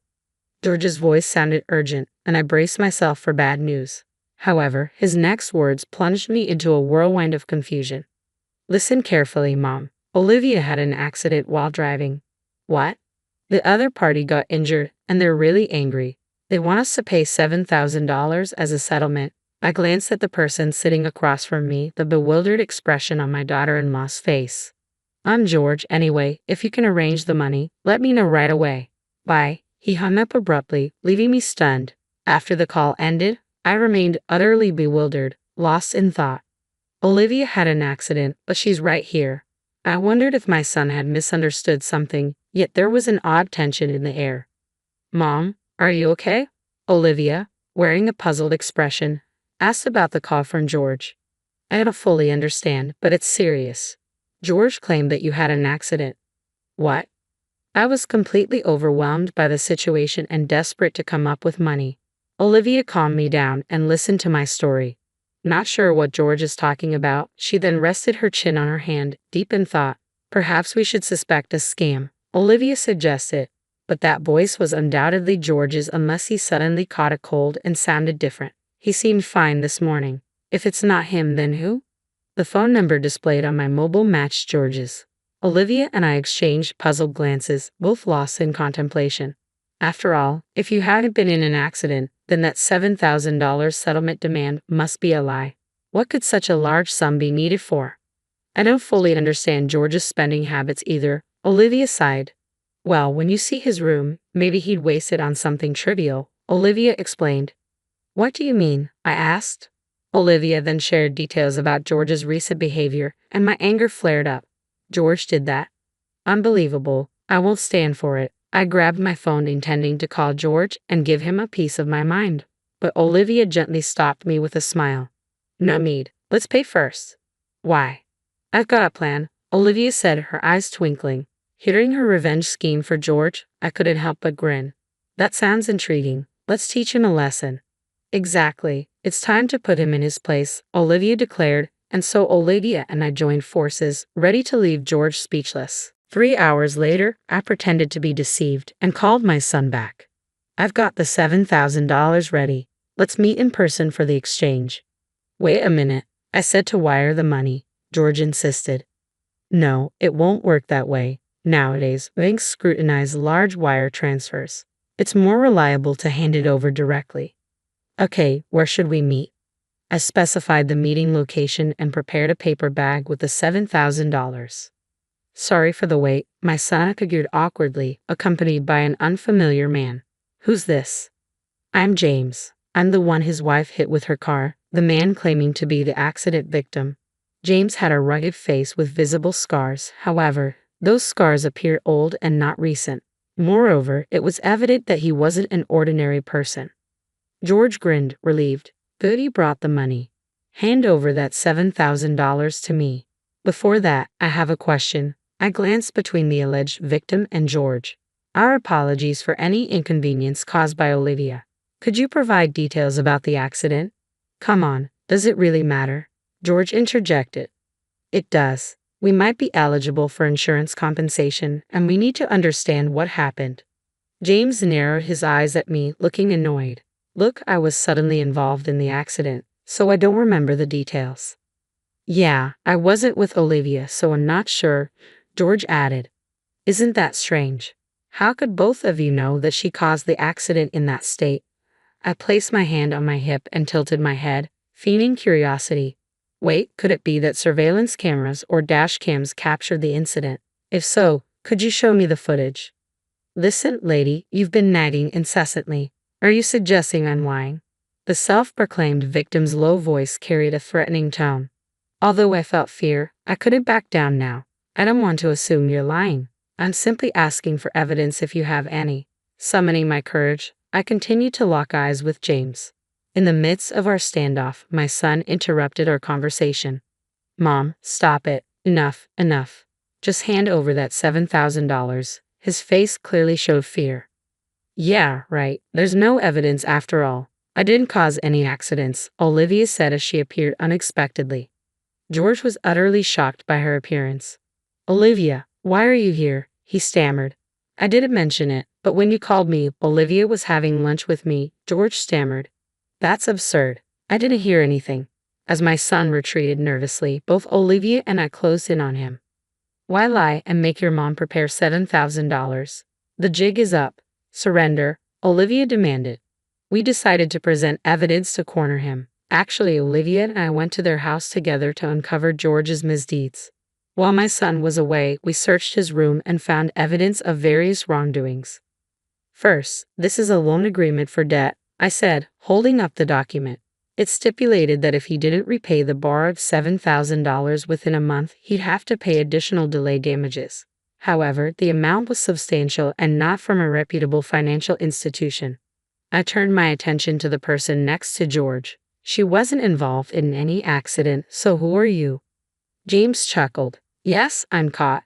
As expected, the man claiming to be the accident victim was actually a debt collector who had lent money to my son. Your son asked for my help in securing the $7,000. Pretending to be the victim seemed like a good idea, but it's clearly not working. While James found it amusing, my son looked apologetic and shrank back nervously. So, you already know why your son borrowed $7,000, right? James continued. Yes. When I saw my son's room, I was speechless. I showed a photo of George's room taken with my smartphone. The room was filled with an overwhelming number of anime character dolls. I searched the price on my phone and was shocked. Figures can be so expensive. Among George's belongings, there were high-priced items exceeding $700. We also found receipts from when he purchased the figures, which served as evidence. As a parent, it's hard for me to say this, but my son is careless with money. His salary is entirely managed by his wife. Where would he find the money to buy such expensive things? If he stole from my wallet, I'd slap him immediately. We somehow understood the reason behind his debt, and my daughter-in-law and I were left dumbfounded by the trivial explanation. I knew about your hobby, but if it cost this much, I would have stopped you, Olivia said, glaring at our son with a mix of surprise and anger. Well, what else could I do? Figures are like works of art. Once in a lifetime. If you don't buy them at that moment, you might never get such rare items. George tried to justify himself, on the verge of tears. I understand that feeling, so you'll forgive me, right? With that $7,000, I can finally be free from debt. But George, borrowing money from questionable sources and making reckless purchases can lead your life astray, I said, delivering my message as I tossed a paper bag at George. He caught it, and as he checked the contents, his eyes widened in shock. What's this? Just newspaper cut into the shape of bills. I'm not that kind-hearted to prepare $7,000 when I know I'm being deceived. James chimed in, amused. Well, things have taken a turn. So George, isn't this a different story? George, holding the newspaper-made bundle, looked pale and bewildered. Hearing James' smug voice, he trembled. Olivia was furious with my son too, using my name to swindle money from my beloved mom. I can't believe it. I'm divorcing you, she declared. And I'm considering severing our family ties, I added. George stammered. Wait, both of you. Despite George's tearful pleas, Olivia and I shook off his grasp and left the scene. Behind me, I heard George sobbing while James burst into laughter. Afterward, I advised George to sell all the figures in his room and use that money to repay the debt. He seemed deeply troubled but accepted the advice and managed to raise the $7,000 to pay James back. I decided to sever ties with my son, but before doing so, I offered one last piece of advice. From now on, live an honest life. However, George's collector's instinct persisted, leading him to repeat the cycle of debt and find himself pursued by loan sharks. Olivia, once his wife, divorced him long ago, but we still enjoy lunches together. Reflecting on George's story, Olivia remarked, changing one's way of life isn't so simple for humans, and we shared a laugh. While watching her smile, I silently wished for Olivia's happiness. How did you find this story? Don't forget to subscribe to our channel. Until next time.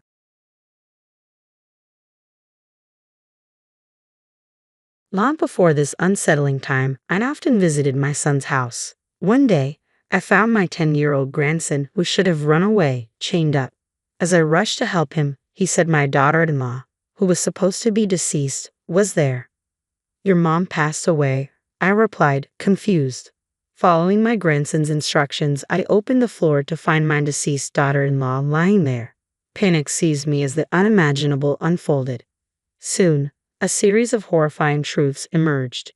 A year ago, after my husband passed away, I lived alone. My son's family was just a 30-minute walk away, so I didn't feel lonely, especially since my grandson Ron often rode his bike to visit me. "Grandma, look, I got a perfect score on my math test," he would proudly announce. His kindness and intelligence always charmed me. My son, Simon, at 34, was a company employee with a degree in economics. He seemed busy, which I took as a sign of his hard work. His wife, Lily, often visited me, and I was grateful for her concern. "Mom, you should go on an overseas cruise," she suggested half a year ago. My son then surprised me with a 2-week trip, wanting to cheer me up after my husband's passing. "Oh my, what a thoughtful gesture. Thank you," I exclaimed, joyfully planning the trip with my friends. However, Lily passed away a week ago, and the funeral had already taken place when I returned with souvenirs. Shocked, I learned from my son at the doorstep that it was so sudden they had a private funeral. "No way," I gasped, trying to peek inside the house, but my son blocked my view. "I didn't tell you because I wanted you to enjoy your trip," he said. "Did you inform her parents?" "What about Ron?" I asked, bombarding him with questions. My son frowned and replied, "I've contacted her parents. Ron is in shock, so please leave him alone." I couldn't believe Lily was gone. "Can I come in?" I asked, but my son glared at me. "Stop thinking only about yourself. You're really persistent," he yelled, shoving me into the street. Feeling deeply ashamed, I apologized and decided to leave, regretting not forcing my way in then. Something terrible was already happening. The next day, I decided to call my son to offer help instead of showing up unannounced. But he didn't answer, possibly busy with work. I wanted to visit Lily's grave and check on Ron, but didn't want to burden my son. After several unanswered calls, I left a message asking if I could visit the next day. Still no call back, so I decided to call once more. After a few rings, my son answered with an irritated tone. "Why are you calling so much? I've got a lot going on here." "Why?" "Because I'm worried about you and my grandson." By the way, Ron ran away. He left a note saying, "I'm following Mom," I said, horrified. "Oh no. Did you call the police?" I asked. Of course, I called them immediately. I'm terribly worried about Ron. He must be lonely after losing his mother. "Oh, please come back," my son replied. My hand grew cold and numb as I held the phone. "I'll look for him too," I said. "He'll come back eventually, so you don't need to do anything," my son shouted, then hung up. I began to doubt whether he was really looking for Ron. That night, I couldn't sleep, constantly worrying. As the sky began to lighten, I made a decision. Better to walk around searching for Ron than doing nothing. More searches would be better. I headed to the police station as soon as the inquiry desk opened at 8:30. "My grandson ran away, and you're searching for him, right? Any leads?" I asked the officer. To my shock, they said no search request had been filed. "What? That can't be," I stammered, stunned, remembering my son's evasive answers. "He's hiding something." Thanking the officer, I immediately went to my son's house. I rang the doorbell, but there was no response as he was likely already at work. Using my spare key, I let myself in. From the back, I heard noises. Did he leave the TV on? Curiously, I headed towards the sound, finding my grandson chained in the kitchen storage space. "Ron, what happened to you?" I rushed to him and hugged him. "Grandma, please help Mom first." He pointed to the floor storage nearby with his chin. "But your mom is gone, right? The funeral was held." "No, Mom is here. Please hurry," he pleaded, panic-stricken, crying, and kicking to get closer. His frantic expression made me realize something was seriously wrong. Fearfully, I opened the floor storage. No, Lily. There lay my daughter-in-law, mouth gagged, hands and feet bound with tape, dried up and lifeless. "It's all Dad's fault, Mom." Seeing his changed mother, my grandson screamed and cried. I hugged him and immediately called an ambulance. The operator arranged for the police and rescue team to cut the chains, and both Ron and Lily were rushed to the hospital. In the ambulance, my sobbing grandson explained what had happened. What a horrible thing. I'll make sure he pays for this, Ron. Grandma will see to it. Listening to him, I vowed to bring justice for my grandson and daughter-in-law. Later, with the police, I heard more details in the hospital room. My son had been away for about a week. After Ron fell asleep, I asked the nurse to look after him and went straight to a lawyer's office, determined to expose my son's crimes. 8 days after finding Lily and Ron, I was sitting in my son's living room when I heard the front door open, signaling my son's return home. Mom, dressed in casual clothes, he looked surprised to see me. Then my son quickly glanced toward the kitchen. Of course, you'd be concerned about the kitchen where you chained a 10-year-old child. When I glared at him, Simon looked startled. Chained? What are you talking about? You mean the toy handcuffs he was playing with? His flustered and lame excuse made me feel nauseous. Enough with the lies. You left a 10-year-old alone for over a week. You said Ron ran away from home, didn't you? I accused sternly. Simon's eyes darted around, occasionally glancing toward the kitchen. He did run away, but the police found him. Liar, you didn't even file a missing person report. I confirmed it myself. I stood up from the chair with a bang and yelled, making my son wince and fall silent. But Lily's gone, and I have to work for the sake of the kid left behind, he mumbled, sneaking glances to check if the floor hatch was open. That's completely different from what Ron told me. Just as I started speaking, my son shouted, Enough already, you old hag. Haven't you finished menopause? He raised his voice, interrupting me, and tried to drag me out of the house. I found your dried-up wife under the floor you keep glancing at.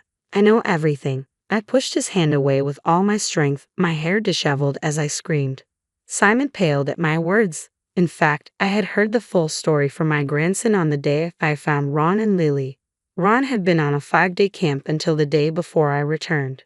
When he came back full of memories, Simon told him, Mom has passed away. No matter what Ron asked, Simon didn't answer and blocked the kitchen with a partition, preventing access. My grandson cried, I want to see Mom. I want to see Grandma. But Simon only yelled, Shut up. When I visited Simon's house right after returning, Ron heard the doorbell and was thrilled. Grandma's here. He tried to run to the door, but Simon gagged him and held him down. You told her you weren't here when your mom died, so the police suspect you. If you don't want to get caught, stay hidden, Simon threatened. Ron must have been terrified, shocked by his father's words. My grandson hid in his room, holding his breath. Unaware of this, I believed Simon and went home after being shoved into the street.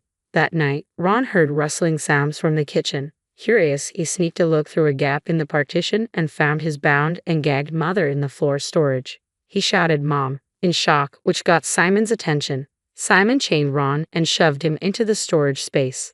Ron heard Simon muttering, I thought she'd be dead after 3 days. This revealed that Lily had been without food or water for 5 days, mummifying in the floor storage. That's just a made-up story by him, Simon claimed. Ron is lying because he's in his rebellious phase. Then why was she mummified? Actually, Lily had a high fever and died suddenly. I loved her and couldn't let go, so I kept her at home. Simon lowered his head, wiping fake tears. I approached him quietly. Mom, my son reached out for comfort, but I grabbed a stack of papers from his nearby bag and hit him hard on the head. Don't be ridiculous. You neglected your child for over a week and went on an affair trip. That's your idea of love? The stack of papers was evidence of my son's infidelity. His computer was full of emails and photos with his mistress, and gifts and luxurious dinners were all documented in the photos. Where did you get those? Frantically trying to hide the papers, he looked pathetic. I found this account book in your closet. I slammed a bank book on the table, making Simon's face twitch. The bank book showed transfers totaling $200,000 over 3 months, way too much for a salary. You said you were in accounting, but this is embezzlement. Ha! This is a bonus. He spat back. It's too early for you to go see now. That's not true. A strong voice came from the next room. Simon looked in shock as a tall, middle-aged man stepped out. Ollie. Yes, he was Ollie, the head of accounting at Simon's company. After finding Lily and consulting with the police, I also discussed the suspicious transfers with the manager. The company was aware of the unusual transactions and was already investigating. Ollie had called to check on us, and I informed him about Simon's return. Instead of calling the police, I called Ollie, who offered to accompany me for safety. "You've let me down," Ollie said, standing with folded arms and glaring at Simon. "Everyone makes mistakes, but a crime is inexcusable, even once." "What?" Simon told me he was an exceptional employee. I asked, confused by the contradiction. "No, he makes many mistakes and tries to blame female colleagues." I was stunned and looked at Simon, who avoided eye contact. Still, I believed he had potential. Embezzlement is unforgivable. Spending stolen money on your mistress. What a disgrace. Shrinking under our combined scolding, Simon suddenly raised his head and started speaking boldly. Embezzlement and infidelity were wrong, but I couldn't accept Lily's sudden death. I wanted her close, so I put her under the floor, he claimed, sobbing theatrically. "Stop lying," I interrupted. "Lily is alive." When I revealed this, my son's eyes widened in horror, his fake tears now obvious. Thanks to the doctors, Lily survived. She and Ron both gave statements to the police that matched. She discovered Simon's bank book and was attacked when she tried to contact the company. Remembering her trembling during her statement made my anger flare up again. Our company values customer trust above all. We cannot tolerate this. You're fired. The manager's low, powerful voice made Simon tear up. "What you did is unforgivable. You're cut off. You won't see your wife or child again," I declared, visibly shaking Simon. "What? Fired and cut off? How am I supposed to live? Help me, Mom," Simon cried, clinging to me. "Go cry in the bathroom." I pushed away my son as the police sirens signaled the arrival of officers called before Ollie's appearance. "Am I really getting arrested? I just wanted to impress a younger woman," Simon cried out. I handed him over to the police, shooing him away. After that, my son was arrested. The lawyer predicts that due to embezzling company funds, he might spend about 10 years in prison. Lily divorced him immediately and demanded $200,000 in alimony and child support. I hope he spends his life in poverty and loneliness, darker than the space under the floorboards. On the other hand, Lily has fully recovered, and Ron is doing well too. Feeling responsible for my son's actions, I offered to support their living expenses, but Lily firmly refused, saying she would work instead. She asked me to help take care of Ron, which feels like a reward to be able to spend time with my adorable grandson at such an easy-to-handle age. Lily started working as an insurance agent and amazingly became the top salesperson nationwide.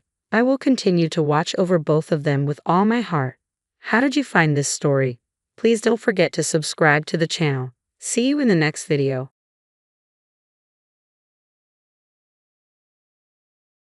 I apologize for the behavior of my mother-in-law, who openly berated me in front of our relatives during my father-in-law's 60th birthday celebration.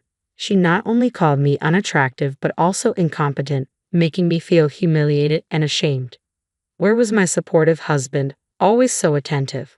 Was he taking care of our daughter? He was nowhere to be found. As soon as I arrived at my in-laws' house, feeling perfectly fine, my mother-in-law suddenly complained of severe back pain and became unable to move. She handed over all the party preparation work to me. Later, she continued to belittle me in front of the guests who had come to celebrate my father-in-law, turning what should have been a joyous occasion into a somber one. Then my father-in-law stood up and broke the tense silence with a single phrase that triggered a series of unimaginable events. "Is that all you have to say?"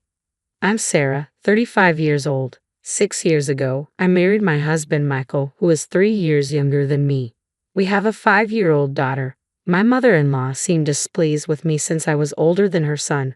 Whenever I visited her house during holidays, she made sarcastic remarks in my husband's absence. I wish I had a younger, more vibrant daughter-in-law, not someone with age spots like you. Do I really look that old? I would ask. Yes, very, but you see your own face in the mirror every day. It hurt to be criticized about my appearance, but I thought it best not to make a big deal out of it since we only met a few times a year. However, this seemed to irritate her more, leading to harsher words. You're quite thick-skinned for an old woman. You don't get upset no matter what I say. I find it annoying that you don't show a shred of modesty. What could I say to my mother-in-law, who only spoke words that left me at a loss? In front of my husband, she hid her true nature and spoke kindly to me. He seemed unaware of her mistreatment, and if I vented my frustrations, I would likely be blamed, so I held back. Visiting her house felt burdensome, but this was a significant celebration for my kind father-in-law's 60th birthday. Many relatives were gathering for a grand event, so I decided to attend. My father-in-law is a quiet man who subtly shows kindness. When I'm feeling down due to my mother-in-law's harsh words, he gently approaches me and says, "Sarah, if you're having a hard time, feel free to tell me. If it's alright, I'd like to be there for you." I wondered if he knew about my harassment, but to protect me from further mistreatment, he refrained from openly supporting me. To celebrate my warm-hearted father-in-law, our family left early in the morning and drove 3 hours to their house. I was feeling under the weather with a low-grade fever and lingering fatigue, so Michael did all the driving. Upon arrival, my mother-in-law greeted us cheerfully. Well, look who's here.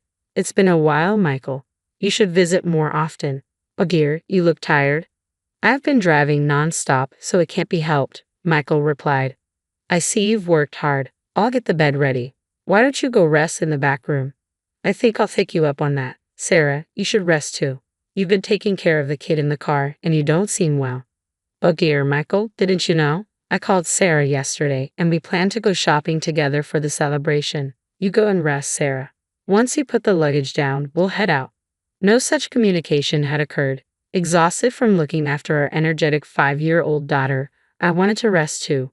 Since Sarah's not feeling well, let her rest. You can do the shopping, Michael suggested. But it's your father's big celebration. I want to choose the best ingredients with Sarah. Sarah, you'll keep your promise, right? She left me no room to refuse, forcefully pulling me back into the car. She glared at me and snapped, I don't think you need time to rest. Then she smiled brightly and said loudly, "Thank you for driving. I'm so happy." Knowing that opposing her would ruin the day, I reluctantly got into the driver's seat. I'm fine, Michael. You rest. I'll go shopping with her. As I tried to hand over our daughter to Michael, my mother-in-law took her and seated her in the child's seat. Looking after the child is a mother's duty. Well, Michael, we're off. Once in the passenger seat, she began berating me. You can't even look after your child properly. Stop using Michael for your convenience. You're just an incompetent daughter-in-law who's only aged. Her sweet facade remained as she waved goodbye to Michael, who remained oblivious. I drove my husband's unfamiliar car toward a large supermarket. Of course, my mother-in-law couldn't stay quiet during the drive. She began lecturing me right away. I'll make you regret lazing around while making my son drive. Mother-in-law, please don't say such scary things. I've been feeling feverish and fatigued since this morning. Your poor health is due to your bad management. Also, your crow's feet have increased and the spots on your cheeks have darkened. I can't even bear to look at you. Your skin has lost its elasticity. I had no energy to respond to her harsh words and barely managed to nod along until we arrived at the supermarket. I wondered how other daughters-in-law managed to endure such treatment from their mothers-in-law. My high-spirited mother-in-law jumped out of the car without a word of thanks and swiftly handed me 2 shopping carts. You're so slow. Get a move on. When I tried to avoid the crowds, she swiftly moved forward, filling the shopping basket with luxury foods like USDA prime beef, crab, salmon roe, and melons. Then she started adding items that were clearly not needed for the day. Mother-in-law, do we need these urgently? I asked. We're bulk buying so we don't have to come to the supermarket again and again. You should know that without being told, she replied. Feeling helpless, I let her do as she pleased. By the time we finished shopping, the 2 carts were piled high. We're going to check out. Hurry up. Stop dawdling. Despite her rush when it came time to pay at the counter, my mother-in-law showed no intention of taking out her wallet. Mother-in-law, the payment. I began, but with her arms folded, she didn't move an inch. You should pay for everything, she said coldly. Excuse me, I stammered. As a wife, it's your duty to entertain your husband's father. Don't be stingy and just pay. I ended up having to pay a total of $300 at the cash register to avoid making a scene. Not having any cash on me, I paid with my credit card. As a part-time worker trying to raise a child, this was a significant blow to my finances. To make matters worse, I had brought $300 as a birthday gift for my father-in-law's 60th birthday, but I couldn't use that now. This expense meant I would have to cut back even more on our living costs in the future, and the burden that was already heavy became even heavier. I wondered how I should tell this to Michael. If I reported it, my mother-in-law might cause a fuss. During the car ride home, she kept hurling insults at me. It was almost impressive how many different ways she could insult me. By the time we arrived home, my husband was still asleep, probably due to exhaustion. Upon seeing this, my mother-in-law smiled slightly and began to take advantage of me. After you put away the groceries, go weed the garden right away. Please, can I rest a bit? I pleaded. You have no right to defy your mother-in-law. This is the consequence of making Michael drive alone. So this is what you want, I murmured. If you have time to move your mouth, just go and move your hands. Hurry up, we're short on time. After weeding, clean the bathroom and the toilet. Despite the unfairness of the situation, I had no choice but to endure it for the day. I weeded the garden and then cleaned the grimy, yellow-stained bathroom and toilet. I thought that once the 60th birthday celebration was over, I wouldn't have to see my mother-in-law for a while. My husband woke up just as I had finished cleaning and looked surprised to see me. Sarah, are you okay? If you're not feeling well, don't overwork yourself. Take a break now. Thank you, I'll take you up on that offer. As I was about to lie down, my mother-in-law suddenly let out a loud yell, clutching her back. Although she had been lively just moments before, she started complaining about sudden back pain. My mother-in-law, who always presented a gentle demeanor in front of my husband, suddenly let out a weak voice. This is troublesome. My back hurts so much I can't do anything. My chronic back pain has flared up again. I won't be able to cook before the relatives gather. Sarah, you're my only hope. But, oh, what should I do? As much as her sorrowful demeanor seemed staged, if her chronic back pain was genuine, it would indeed be impossible for her to stand in the kitchen. Reluctantly, I pushed my worried body, asked my husband to look after our daughter, and started cooking. Sarah, are you sure you're okay? Michael asked. I'm fine. I always cook, remember? I put on a brave front for my husband, but my body was already fatigued. Yet it was an important day for my father-in-law, and I felt that I couldn't afford to take a break. My head was spinning, and somehow the smell of food was making me sick, but I had to keep going for my father-in-law. After I managed to finish cooking, my father-in-law came into the kitchen to check on me. You've worked hard. Thank you for preparing all this food. Not at all. It's for you. Please enjoy it later. After that, the relatives started gathering one after another, everyone wishing my father-in-law well, creating a lively atmosphere. As we finished the toast and were about to start eating, my mother-in-law started saying something shocking. I'm sorry, everyone, but due to my chronic back pain flaring up on this important birthday celebration, the food was all cooked by my daughter-in-law. I apologize for the unappetizing food made by my unattractive daughter-in-law. Both my father-in-law and husband froze at my mother-in-law's sudden outburst. My daughter-in-law is not only unattractive, but she's also clumsy, a total failure. It's truly pitiful. Ouch. My mother-in-law exaggeratedly rubbed her back, continuing to disparage me. She's so clumsy that without my support, she can't do anything. I wonder if she can even take care of her own child. I'm so worried about whether Michael can manage with such a woman as his wife. What was supposed to be a festive atmosphere quickly turned gloomy, resembling more of a wake than a celebration. My usually supportive husband, who was supposed to be looking after our daughter, was nowhere to be found. At that moment, my father-in-law, who had been sitting quietly, suddenly stood up. Is that all you wanted to say? Ha! Seems like it. Maybe we should kick out the useless one then. Following his words, my husband entered the room holding our daughter in a suitcase, his face unusually stern. Dad, as you said, I've packed her stuff. My mother-in-law smiled at the sight, seemingly pleased. Sarah, looks like you're getting kicked out. But to her surprise, my husband handed the suitcase to her. What? My father-in-law's booming voice added the final blow. Take that and get out of this house right away. Although she seemed unable to comprehend what was happening, my mother-in-law quickly understood the situation. Why should I be the one kicked out? It's Sarah who's useless. The bathroom is always covered in mold, the toilet left dirty, and you call Sarah useless when you barely cook anything, not to mention how harshly you've been treating her. I've had enough. It's the mother-in-law's duty to discipline the daughter-in-law. I was only pointing out her shortcomings. Discipline? What era do you think we're living in? Realizing that her angry father-in-law wouldn't take her side, my mother-in-law turned to her usual theatrics and began crying to my husband. Michael, don't misunderstand. We might need to take care of your father someday, right? So I was teaching Sarah how to be a good wife. As tough as that was. Take care of him. That's a laugh. I won't be fooled by you anymore. You've just been bullying Sarah. Even today, despite feeling unwell, she came along to celebrate Dad's 60th birthday.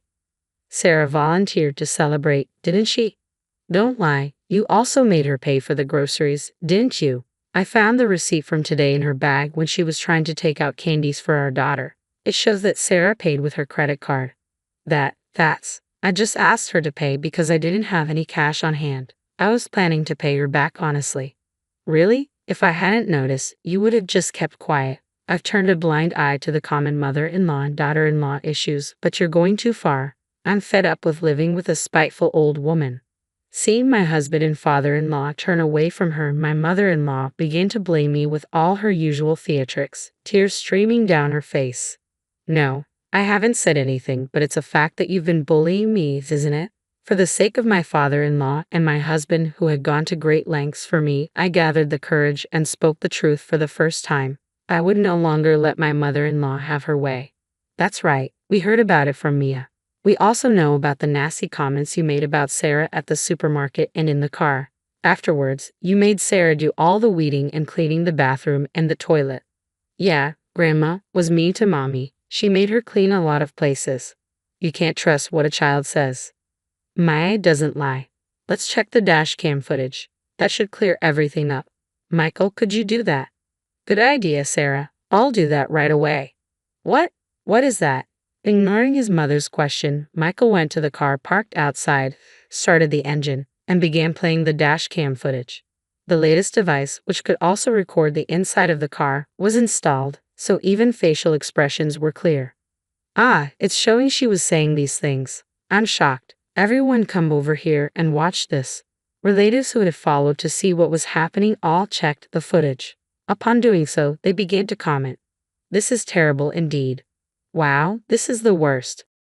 Mother-in-law, who had stayed in the house insisting she wasn't at fault, began to panic as the atmosphere grew tense and ran barefoot toward the car. Everyone was taken aback by her swift movements despite her supposed back pain. So the back pain was just an act then. I'm all better now, she said, casually responding to my words. She tried to awkwardly seat herself in the driver's seat to turn off the dash cam, but she was firmly held by my father-in-law, making it impossible for her to move. Stop this right now. Don't look, she screamed, but no amount of pleading could help her.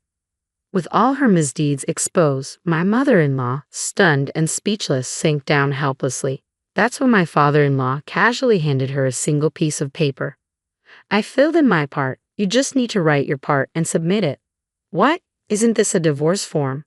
I had it prepared just in case. I never thought I'd have to use it. Don't have her cross my doorstep again. Wait a minute. I promise to stop. I promise. Sarah, please forgive me. The sight of my mother-in-law begging for forgiveness with tears in her eyes was truly pitiful, but this too was likely an act. I firmly pushed my mother-in-law away. You let the cat out of the bag about bullying your daughter-in-law.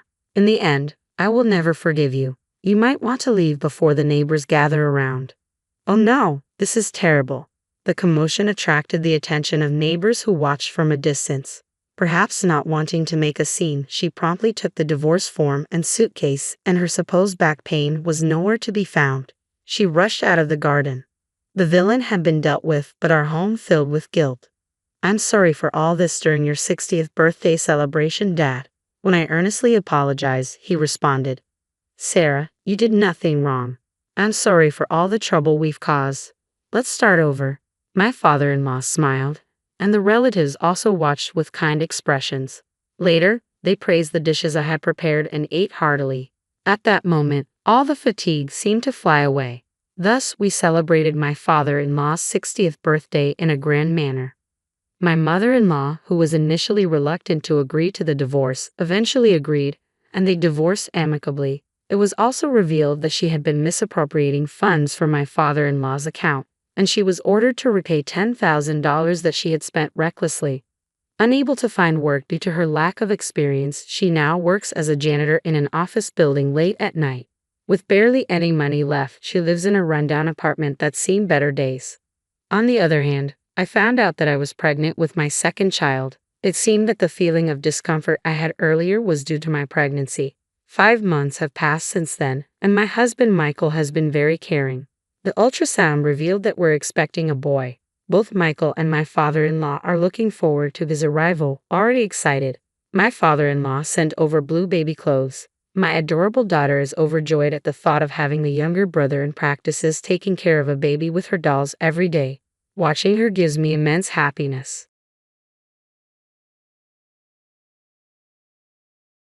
Hey, are you the guy from that interview?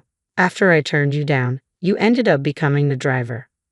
A while back, I had interviewed at a construction firm. The manager who conducted my interview smirked upon seeing me and said, "I'd worry about your driving, man. You seem a bit slow." I stayed silent as he pressed on, having been quite harsh during the interview.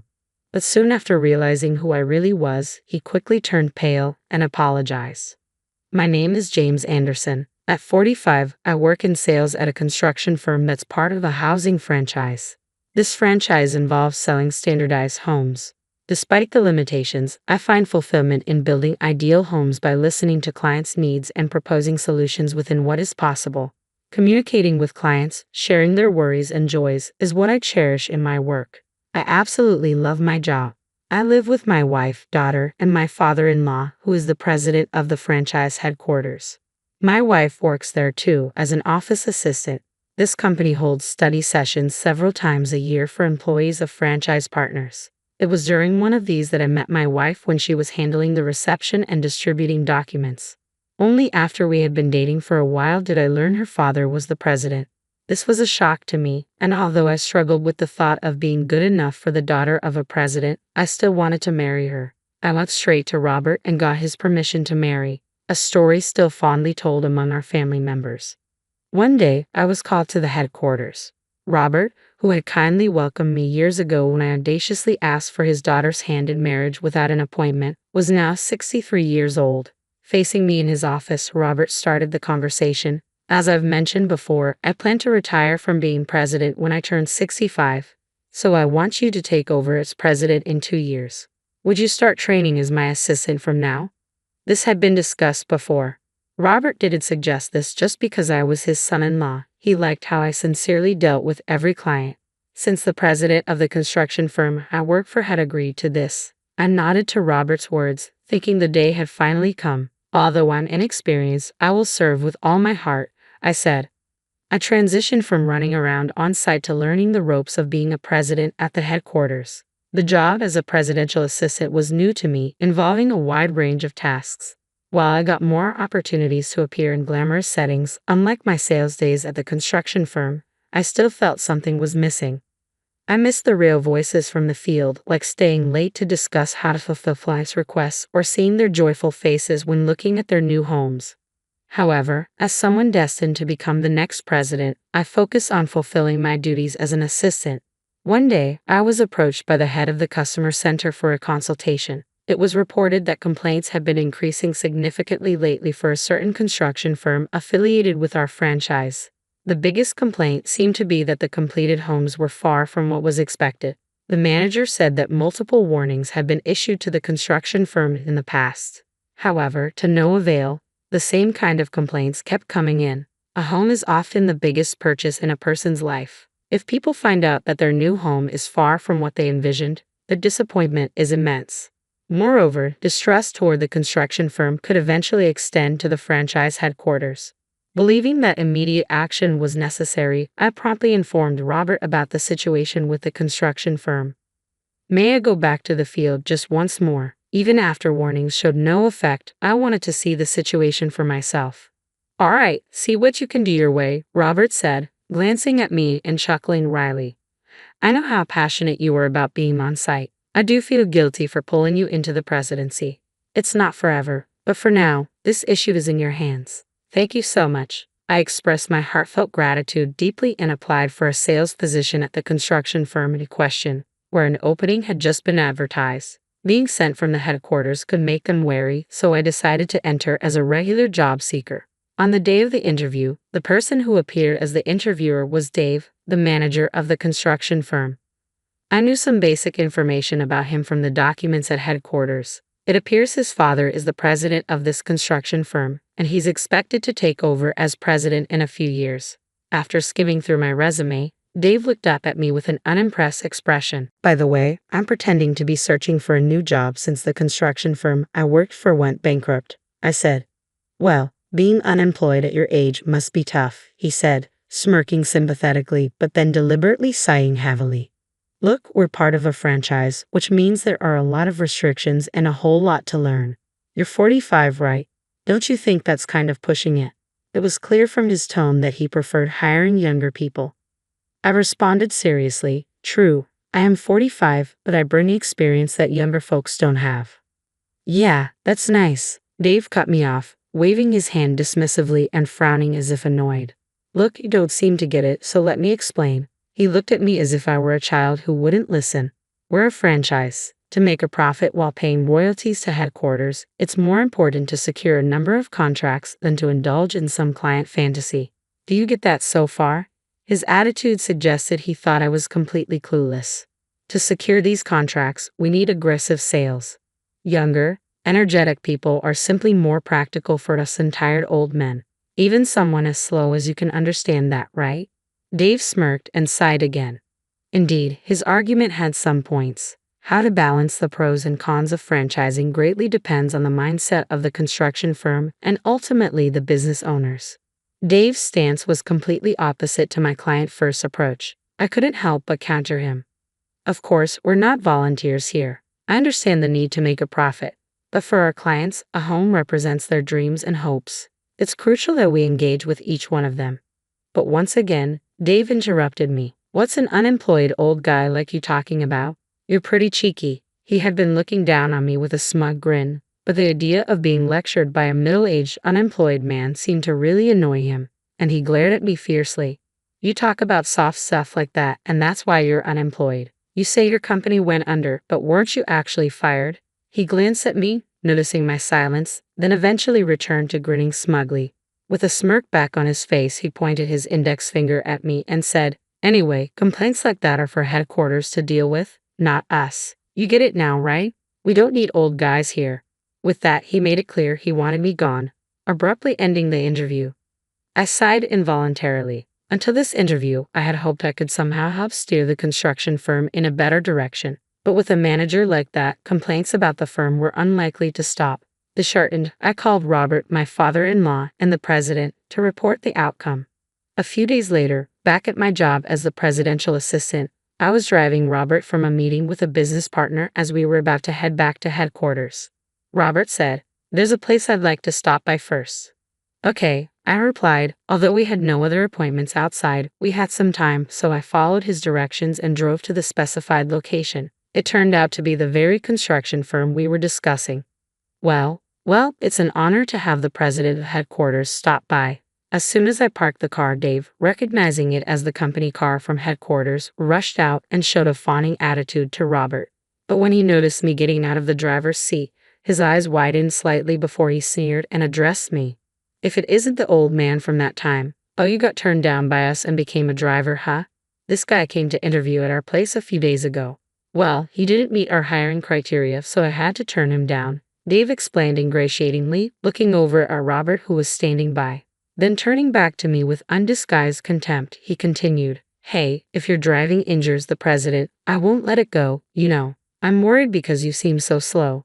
His loud laughter was the only sound in the awkward pause that followed. But cutting through the tension, Robert finally spoke up. Hey, you, is that how you speak to the next president? Dave tilted his head, confused by Robert's words. Next president? This gentleman is. Yes, that's right. The man here, James, is my son-in-law. He's currently assisting me as a presidential aide, but he will eventually take over my position. Stunned, Dave muttered, and Robert affirmed with a stern look. I've known your father for a long time and have held him in high regard, but unfortunately, it seems you don't fit our company philosophy. We'll need to reconsider the franchise contract.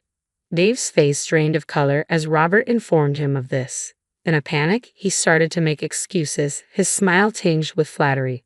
I apologize for the oversight. If I had known, I would have shown the proper hospitality. Oh, you're too sly, he stammered, sweating profusely and with a strange smile. Dave turned his awkward charm back on me. However, Robert dismissed his words. Oh, You didn't know about him. Is that what you're saying? That means you must not have attended any of the headquarters training sessions, am I right? Caught by Robert's pointed question, Dave's eyes began to dart around nervously. However, Robert persisted in his advances toward him. If you had attended even one recent training session, you would have known he is the next president. Oh, well, that is. Dave was rubbing his hands together as he glanced around. At that moment, a car pulled into the parking lot, and an elderly man stepped out with a surprised expression on his face. I recognized him. He was the president of this construction firm. What's going on here? It seemed he had just returned from being out, but when he stumbled upon the scene where Robert, the president of the headquarters with whom he had a personal relationship, his son-in-law, and his own son were apparently having a dispute in the parking lot of his own construction firm, he wore a clear expression of bewilderment. Please come inside, urged by the firm's president. We moved to the reception room where I explained the origin of the complaint and that his son had apparently been missing the training sessions. Upon hearing my explanation, the president turned his gaze sternly toward his son. What's this about? His voice strained with anger and disappointment. His son finally admitted his negligence. I've been busy with work and haven't attended for about 4 months. Like a child caught in a prank, the son hung his head awkwardly as his father, the president, let out a huge sigh and then deeply apologized to us. I truly apologize for my son's disrespectful behavior. Additionally, it seems he hasn't been attending the mandatory training sessions for our franchise partners. What? Really? Upon hearing his father's words, Dave let out a frantic cry. Apparently, he was unaware that attendance was required. Realizing this, the president sternly reprimanded his wayward son. You thought you could slack off because you're going to be president one day? I never taught you to disregard our clients' needs and desires just to make a profit.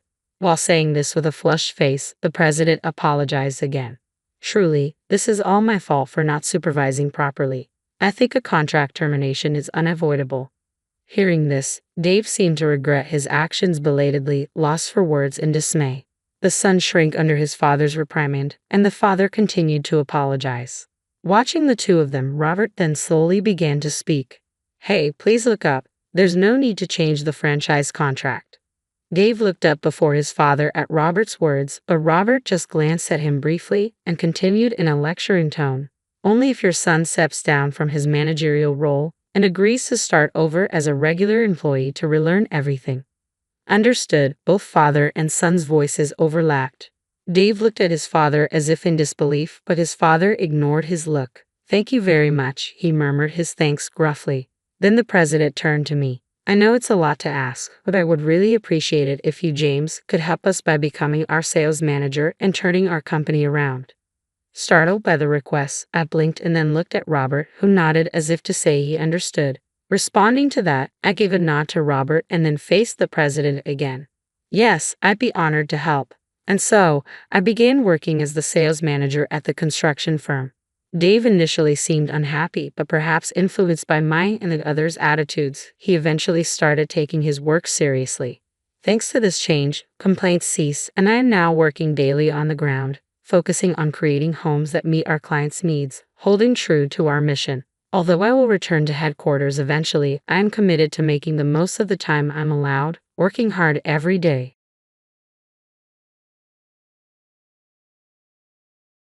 I sit at a fancy restaurant where I was supposedly invited, staring at the lonely glass of water placed before me while other family members enjoy their courses. Feeding you too after you just invited yourself along. You should be grateful for water, my mother-in-law says, adding, the water here is really good, you know, because it's a fancy place. It tastes amazing. My name is Chloe. I started working for a major company right out of college and have been busting my tail in sales ever since. My parents always nagged me about getting married whenever we meet. Finally giving in to their tearful pleas, I reluctantly joined a matchmaking service. At 37, I met Ricky, who's 5 years younger, and we tied the knot. Just when I thought this would put my parents at ease, an unexpected trial hit us. Ricky's company went under due to an economic downturn. Thankfully, we both work, and I have enough savings to get us through. I encouraged Ricky to stay home and take care of the household until he finds another job. His housework skills aren't great, but it's a relief to have someone manage the home while I support him. I occasionally put in overtime to revamp sales materials and earn more in performance bonuses, but months go by and Ricky shows no sign of wanting to work again. I suggested, how about you start working part-time? Ricky declined, saying it wasn't viable for his future. He started getting irritated whenever I inquired about his job search. He might be relaxed because he is still getting unemployment benefits, but it keeps me anxious while his endless job hunt continues. Eventually, Ricky started saying, "Give me money." It seems he's burned through all his savings from when he was single. I don't know how much he had, but his lifestyle did seem pretty extravagant. After becoming a stay-at-home husband, he'd buy indoor exercise equipment because he had time, or bring home trending video games. If it's like this just from what I see, he must have been reckless with his spending. But now, with his unemployment benefits gone, I'm the one supporting us. In exchange for Ricky taking on the household chores, I've been covering most of the expenses, from rent to utilities, groceries, and daily necessities, out of my paycheck. Yet I can't afford to give more. I don't get any compensation for housework, Ricky argues. I don't have a single dollar for myself. Can't you give me a bonus once in a while? Fed up, I snap back at him. I don't have an allowance either, and I really can't give more. I get why you want a full-time job, but just get any job for now, even part-time. We can't keep going like this. Our arguments over money have become frequent, but they always end in a stalemate. Eventually, Ricky started receiving financial help from his parents, which strained my relationship with them. Visiting his parents, my mother-in-law preaches, a woman should silently support her husband, make more money, and let my son be free. This has only driven a wedge further between me and his parents. One evening, Ricky surprises me by suggesting that we go out to eat. Apparently, his parents made reservations at a high-end local restaurant rumored to be a hidden gem. He happily tells me he's made reservations for 4, including his parents. I cautiously ask if he can afford such a fancy place. Then Ricky looked away for a moment and began to speak. Actually, it turns out I've secretly taken a part-time job. He explained that it was a short daytime shift, and given our past arguments about him working full-time, he didn't know how to tell me. So, in part to apologize for all that happened, I've reserved this nice restaurant, he said. I was touched. If that's the case, I'll happily accept the invitation, I responded. I had many questions about his workplace and job, but Ricky said we'd talk about it at dinner, keeping the details vague. Nonetheless, for the first time in a while, a cheerful subject had lightened the mood between us. But days later, in a quaint private room at the restaurant, I would find out the real reason for the dinner and shake with anger. From the moment we arrived, something seemed off. The restaurant staff looked slightly surprised to see us and whispered something to my mother-in-law, who led the way and simply smiled, urging them to show us to our room. Once inside, she designated seats for everyone. My seat was, as always, closest to the entrance, a family rule. Regardless of whether the meal was Ricky's way of apologizing or not, I obediently took my seat. Then the first dish arrived, and that's when things got strange. The waiter halted, looking troubled as he entered the room. My mother-in-law gestured toward my father-in-law with a rarely seen elegance, saying, "He is first, then me, followed by our son. I can't wait to see what courses we'll get." Relieved, the waiter then served the dishes in that order. Father-in-law, mother-in-law, Ricky. As they started explaining the dishes one by one, it finally dawned on me that my meal hadn't come yet. I decided to speak up after the waiter finished explaining. "Excuse me, I haven't received my food yet." In front of me, all I had was water, courtesy of my mother-in-law. "Water will be just fine for her," she said. The waiter's eyes widened as he began to say something, but my mother-in-law cut him off, laughing. "Oh, Flo, you're so audacious. A daughter-in-law is a stranger in the family. You think it's okay to come uninvited to our family dinner and then demand a meal? Water is more than sufficient for a woman as rude and clueless as you. And hey, this is fancy water from a fancy restaurant. You should appreciate it." I didn't have a problem with only having water since I wanted to enjoy the food's flavor anyway, but this was simply outrageous. My mother-in-law then hustled the flustered waiter near the entrance, telling him to leave the room and adding insult to injury. "Pay $1,000 for that water. You don't get the chance to drink water at such a nice place often, so consider it a bargain for the time you're spending in this lovely room. Feel free to take your time until we are done eating." I felt a surge of anger boiling up from the pit of my stomach. I glanced at Ricky, hoping he'd say something, but he just continued eating, unfazed. My father-in-law was no better, sipping his drink as if he hadn't heard a thing. It dawned on me that they planned to stick me with the bill from the beginning. I felt utterly defeated. I had been genuinely happy when Ricky got a part-time job and said he'd treat me with his salary, but that was all a lie to lure me into this harassment. I was so fed up that I even found it foolish to get angry. Fine, I agreed. I'll pay for the water and leave first. Please enjoy your time as a family. As I left the room to settle the bill, I could hear their crass laughter echoing into the hallway.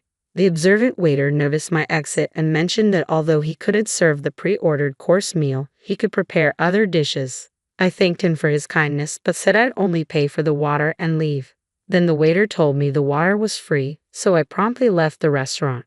Seeing Ricky's behavior today solidified my decision to divorce him. For a long time, Ricky was jobless and hardly attended any interviews. Once he found out there'd be no money, he conspired with his parents to blame me. Today's series of harassment was the last straw.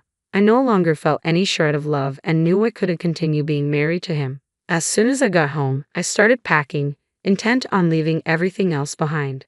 My new life would have no trace of Ricky. Reflecting on it, our home was filled with Ricky's hobbies, and I didn't have much stuff of my own anyway. I had been saving money ever since Ricky's business went under, not knowing how long we'd be financially strained. I dragged the large suitcase I'd used during my college travels and headed to the hotel where I would stay for the night. The next morning, I felt incredibly refreshed as I ate the hotel breakfast before heading to work. It had been ages since I'd enjoyed a breakfast like this. Usually, it's just a slice of toast with no jam or butter due to my tight budget. I was impressed at how hotel services have improved recently. On my way to work, I stopped by the city office to pick up divorce papers from the after-hours window. Although only my part had been filled out, my spirits lifted surprisingly high now that I had decided to divorce. It seemed to have been much more miserable in this marriage than I'd initially thought. Shortly after arriving at the office and starting work, I noticed a commotion in the neighboring department. As I continued to work, chatting with a colleague sitting next to me and wondering what was going on, the noise slowly but surely moved closer until it reached our department. "Hey Chloe, get out here. You think you can run away just because you didn't come home? Mom and Dad say they'll forgive you if you come out now and apologize." I stood up, shocked. I couldn't believe Ricky and my in-laws were actually standing at the entrance of my office. As soon as they saw me, their faces turned even more hostile, and they approached me directly. My mother-in-law threw a receipt from last night's dinner at me. "I told you to pay $1,000 for the water, didn't I? You, the wife of my son, have set a trap for us." What a disgrace. Ignoring the attention from around, Ricky and my mother-in-law yelled at me. While they were doing this, my father-in-law looked around the room with an "I'm not involved" expression, just as he had the day before. I was astounded that they would go to such lengths, even taking time off to harass me like this. But no matter how aggressively they pushed, I had no intention of giving in. If I'm a stranger to your family, why should I pay for the meal? I don't appreciate being harassed at my workplace. If you keep disrupting, I'll call the police. Upon realizing that I wasn't going to pay, Ricky suddenly lifted a computer monitor from a nearby desk. My mother-in-law, seeing this, picked up a phone and said, "We'll show you what happens when you defy us," and slammed it on the floor. Screams and commotion spread among the female staff, throwing the room into chaos. As I worked up the courage, my mother-in-law and Ricky began hurling things with their flushed faces. My father-in-law finally spoke. "If Chloe had just paid up, none of this would have happened. Sorry for causing you all trouble. She can clean all this up." He chuckled and apologized to the room, but the strangeness of his demeanor, acting as if nothing was wrong even when his family was breaking office equipment, became even more evident. People started to move away from him, avoiding any contact. I knew I had to do something. I yelled at Ricky and his gang to stop this chaos. Trying to have a conversation with people so enraged was like talking to a wall. Just as I desperately grabbed Ricky's arm to get him to listen, police officers burst into the room. Apparently, someone from the next department over had called the cops when they started throwing office supplies around. Ricky glared at me. "You called the cops?" he yelled and punched me in the face. Immediately, 3 officers surrounded him, tackling him to the ground. It was like a scene out of a TV drama. They arrested him on the spot for assault. Later that day, the company's CEO, myself, and Ricky's parents all ended up at the police station. The company filed a report for the damaged property. I consulted a lawyer about the harassment I'd been facing, but proving some aspects like what happened at the restaurant and Ricky's refusal to contribute financially was tough. My lawyer suggested settling. Negotiations got complicated when Ricky lawyered up. Eventually, we agreed to a divorce with no division of assets and a payment for emotional distress due to Ricky's workplace violence.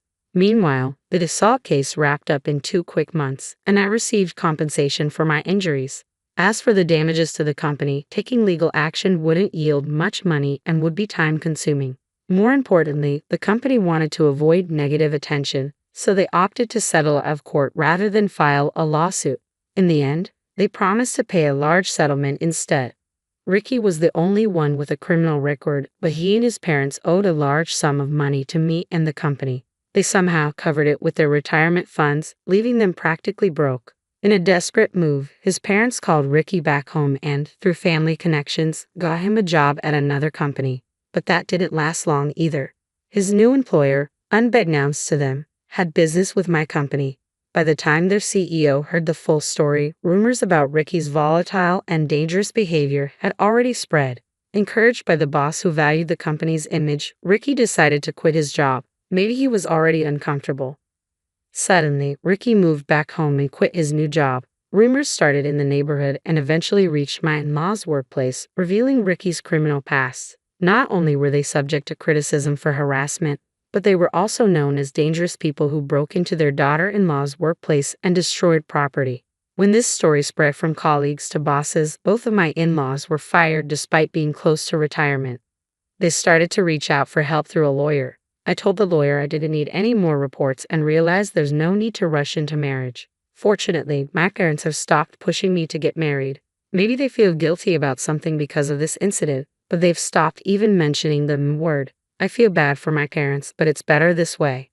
Now, I'm focusing on contributing to the company that I've troubled. I've been assigned new projects and am enjoying the most fulfilling days of my life.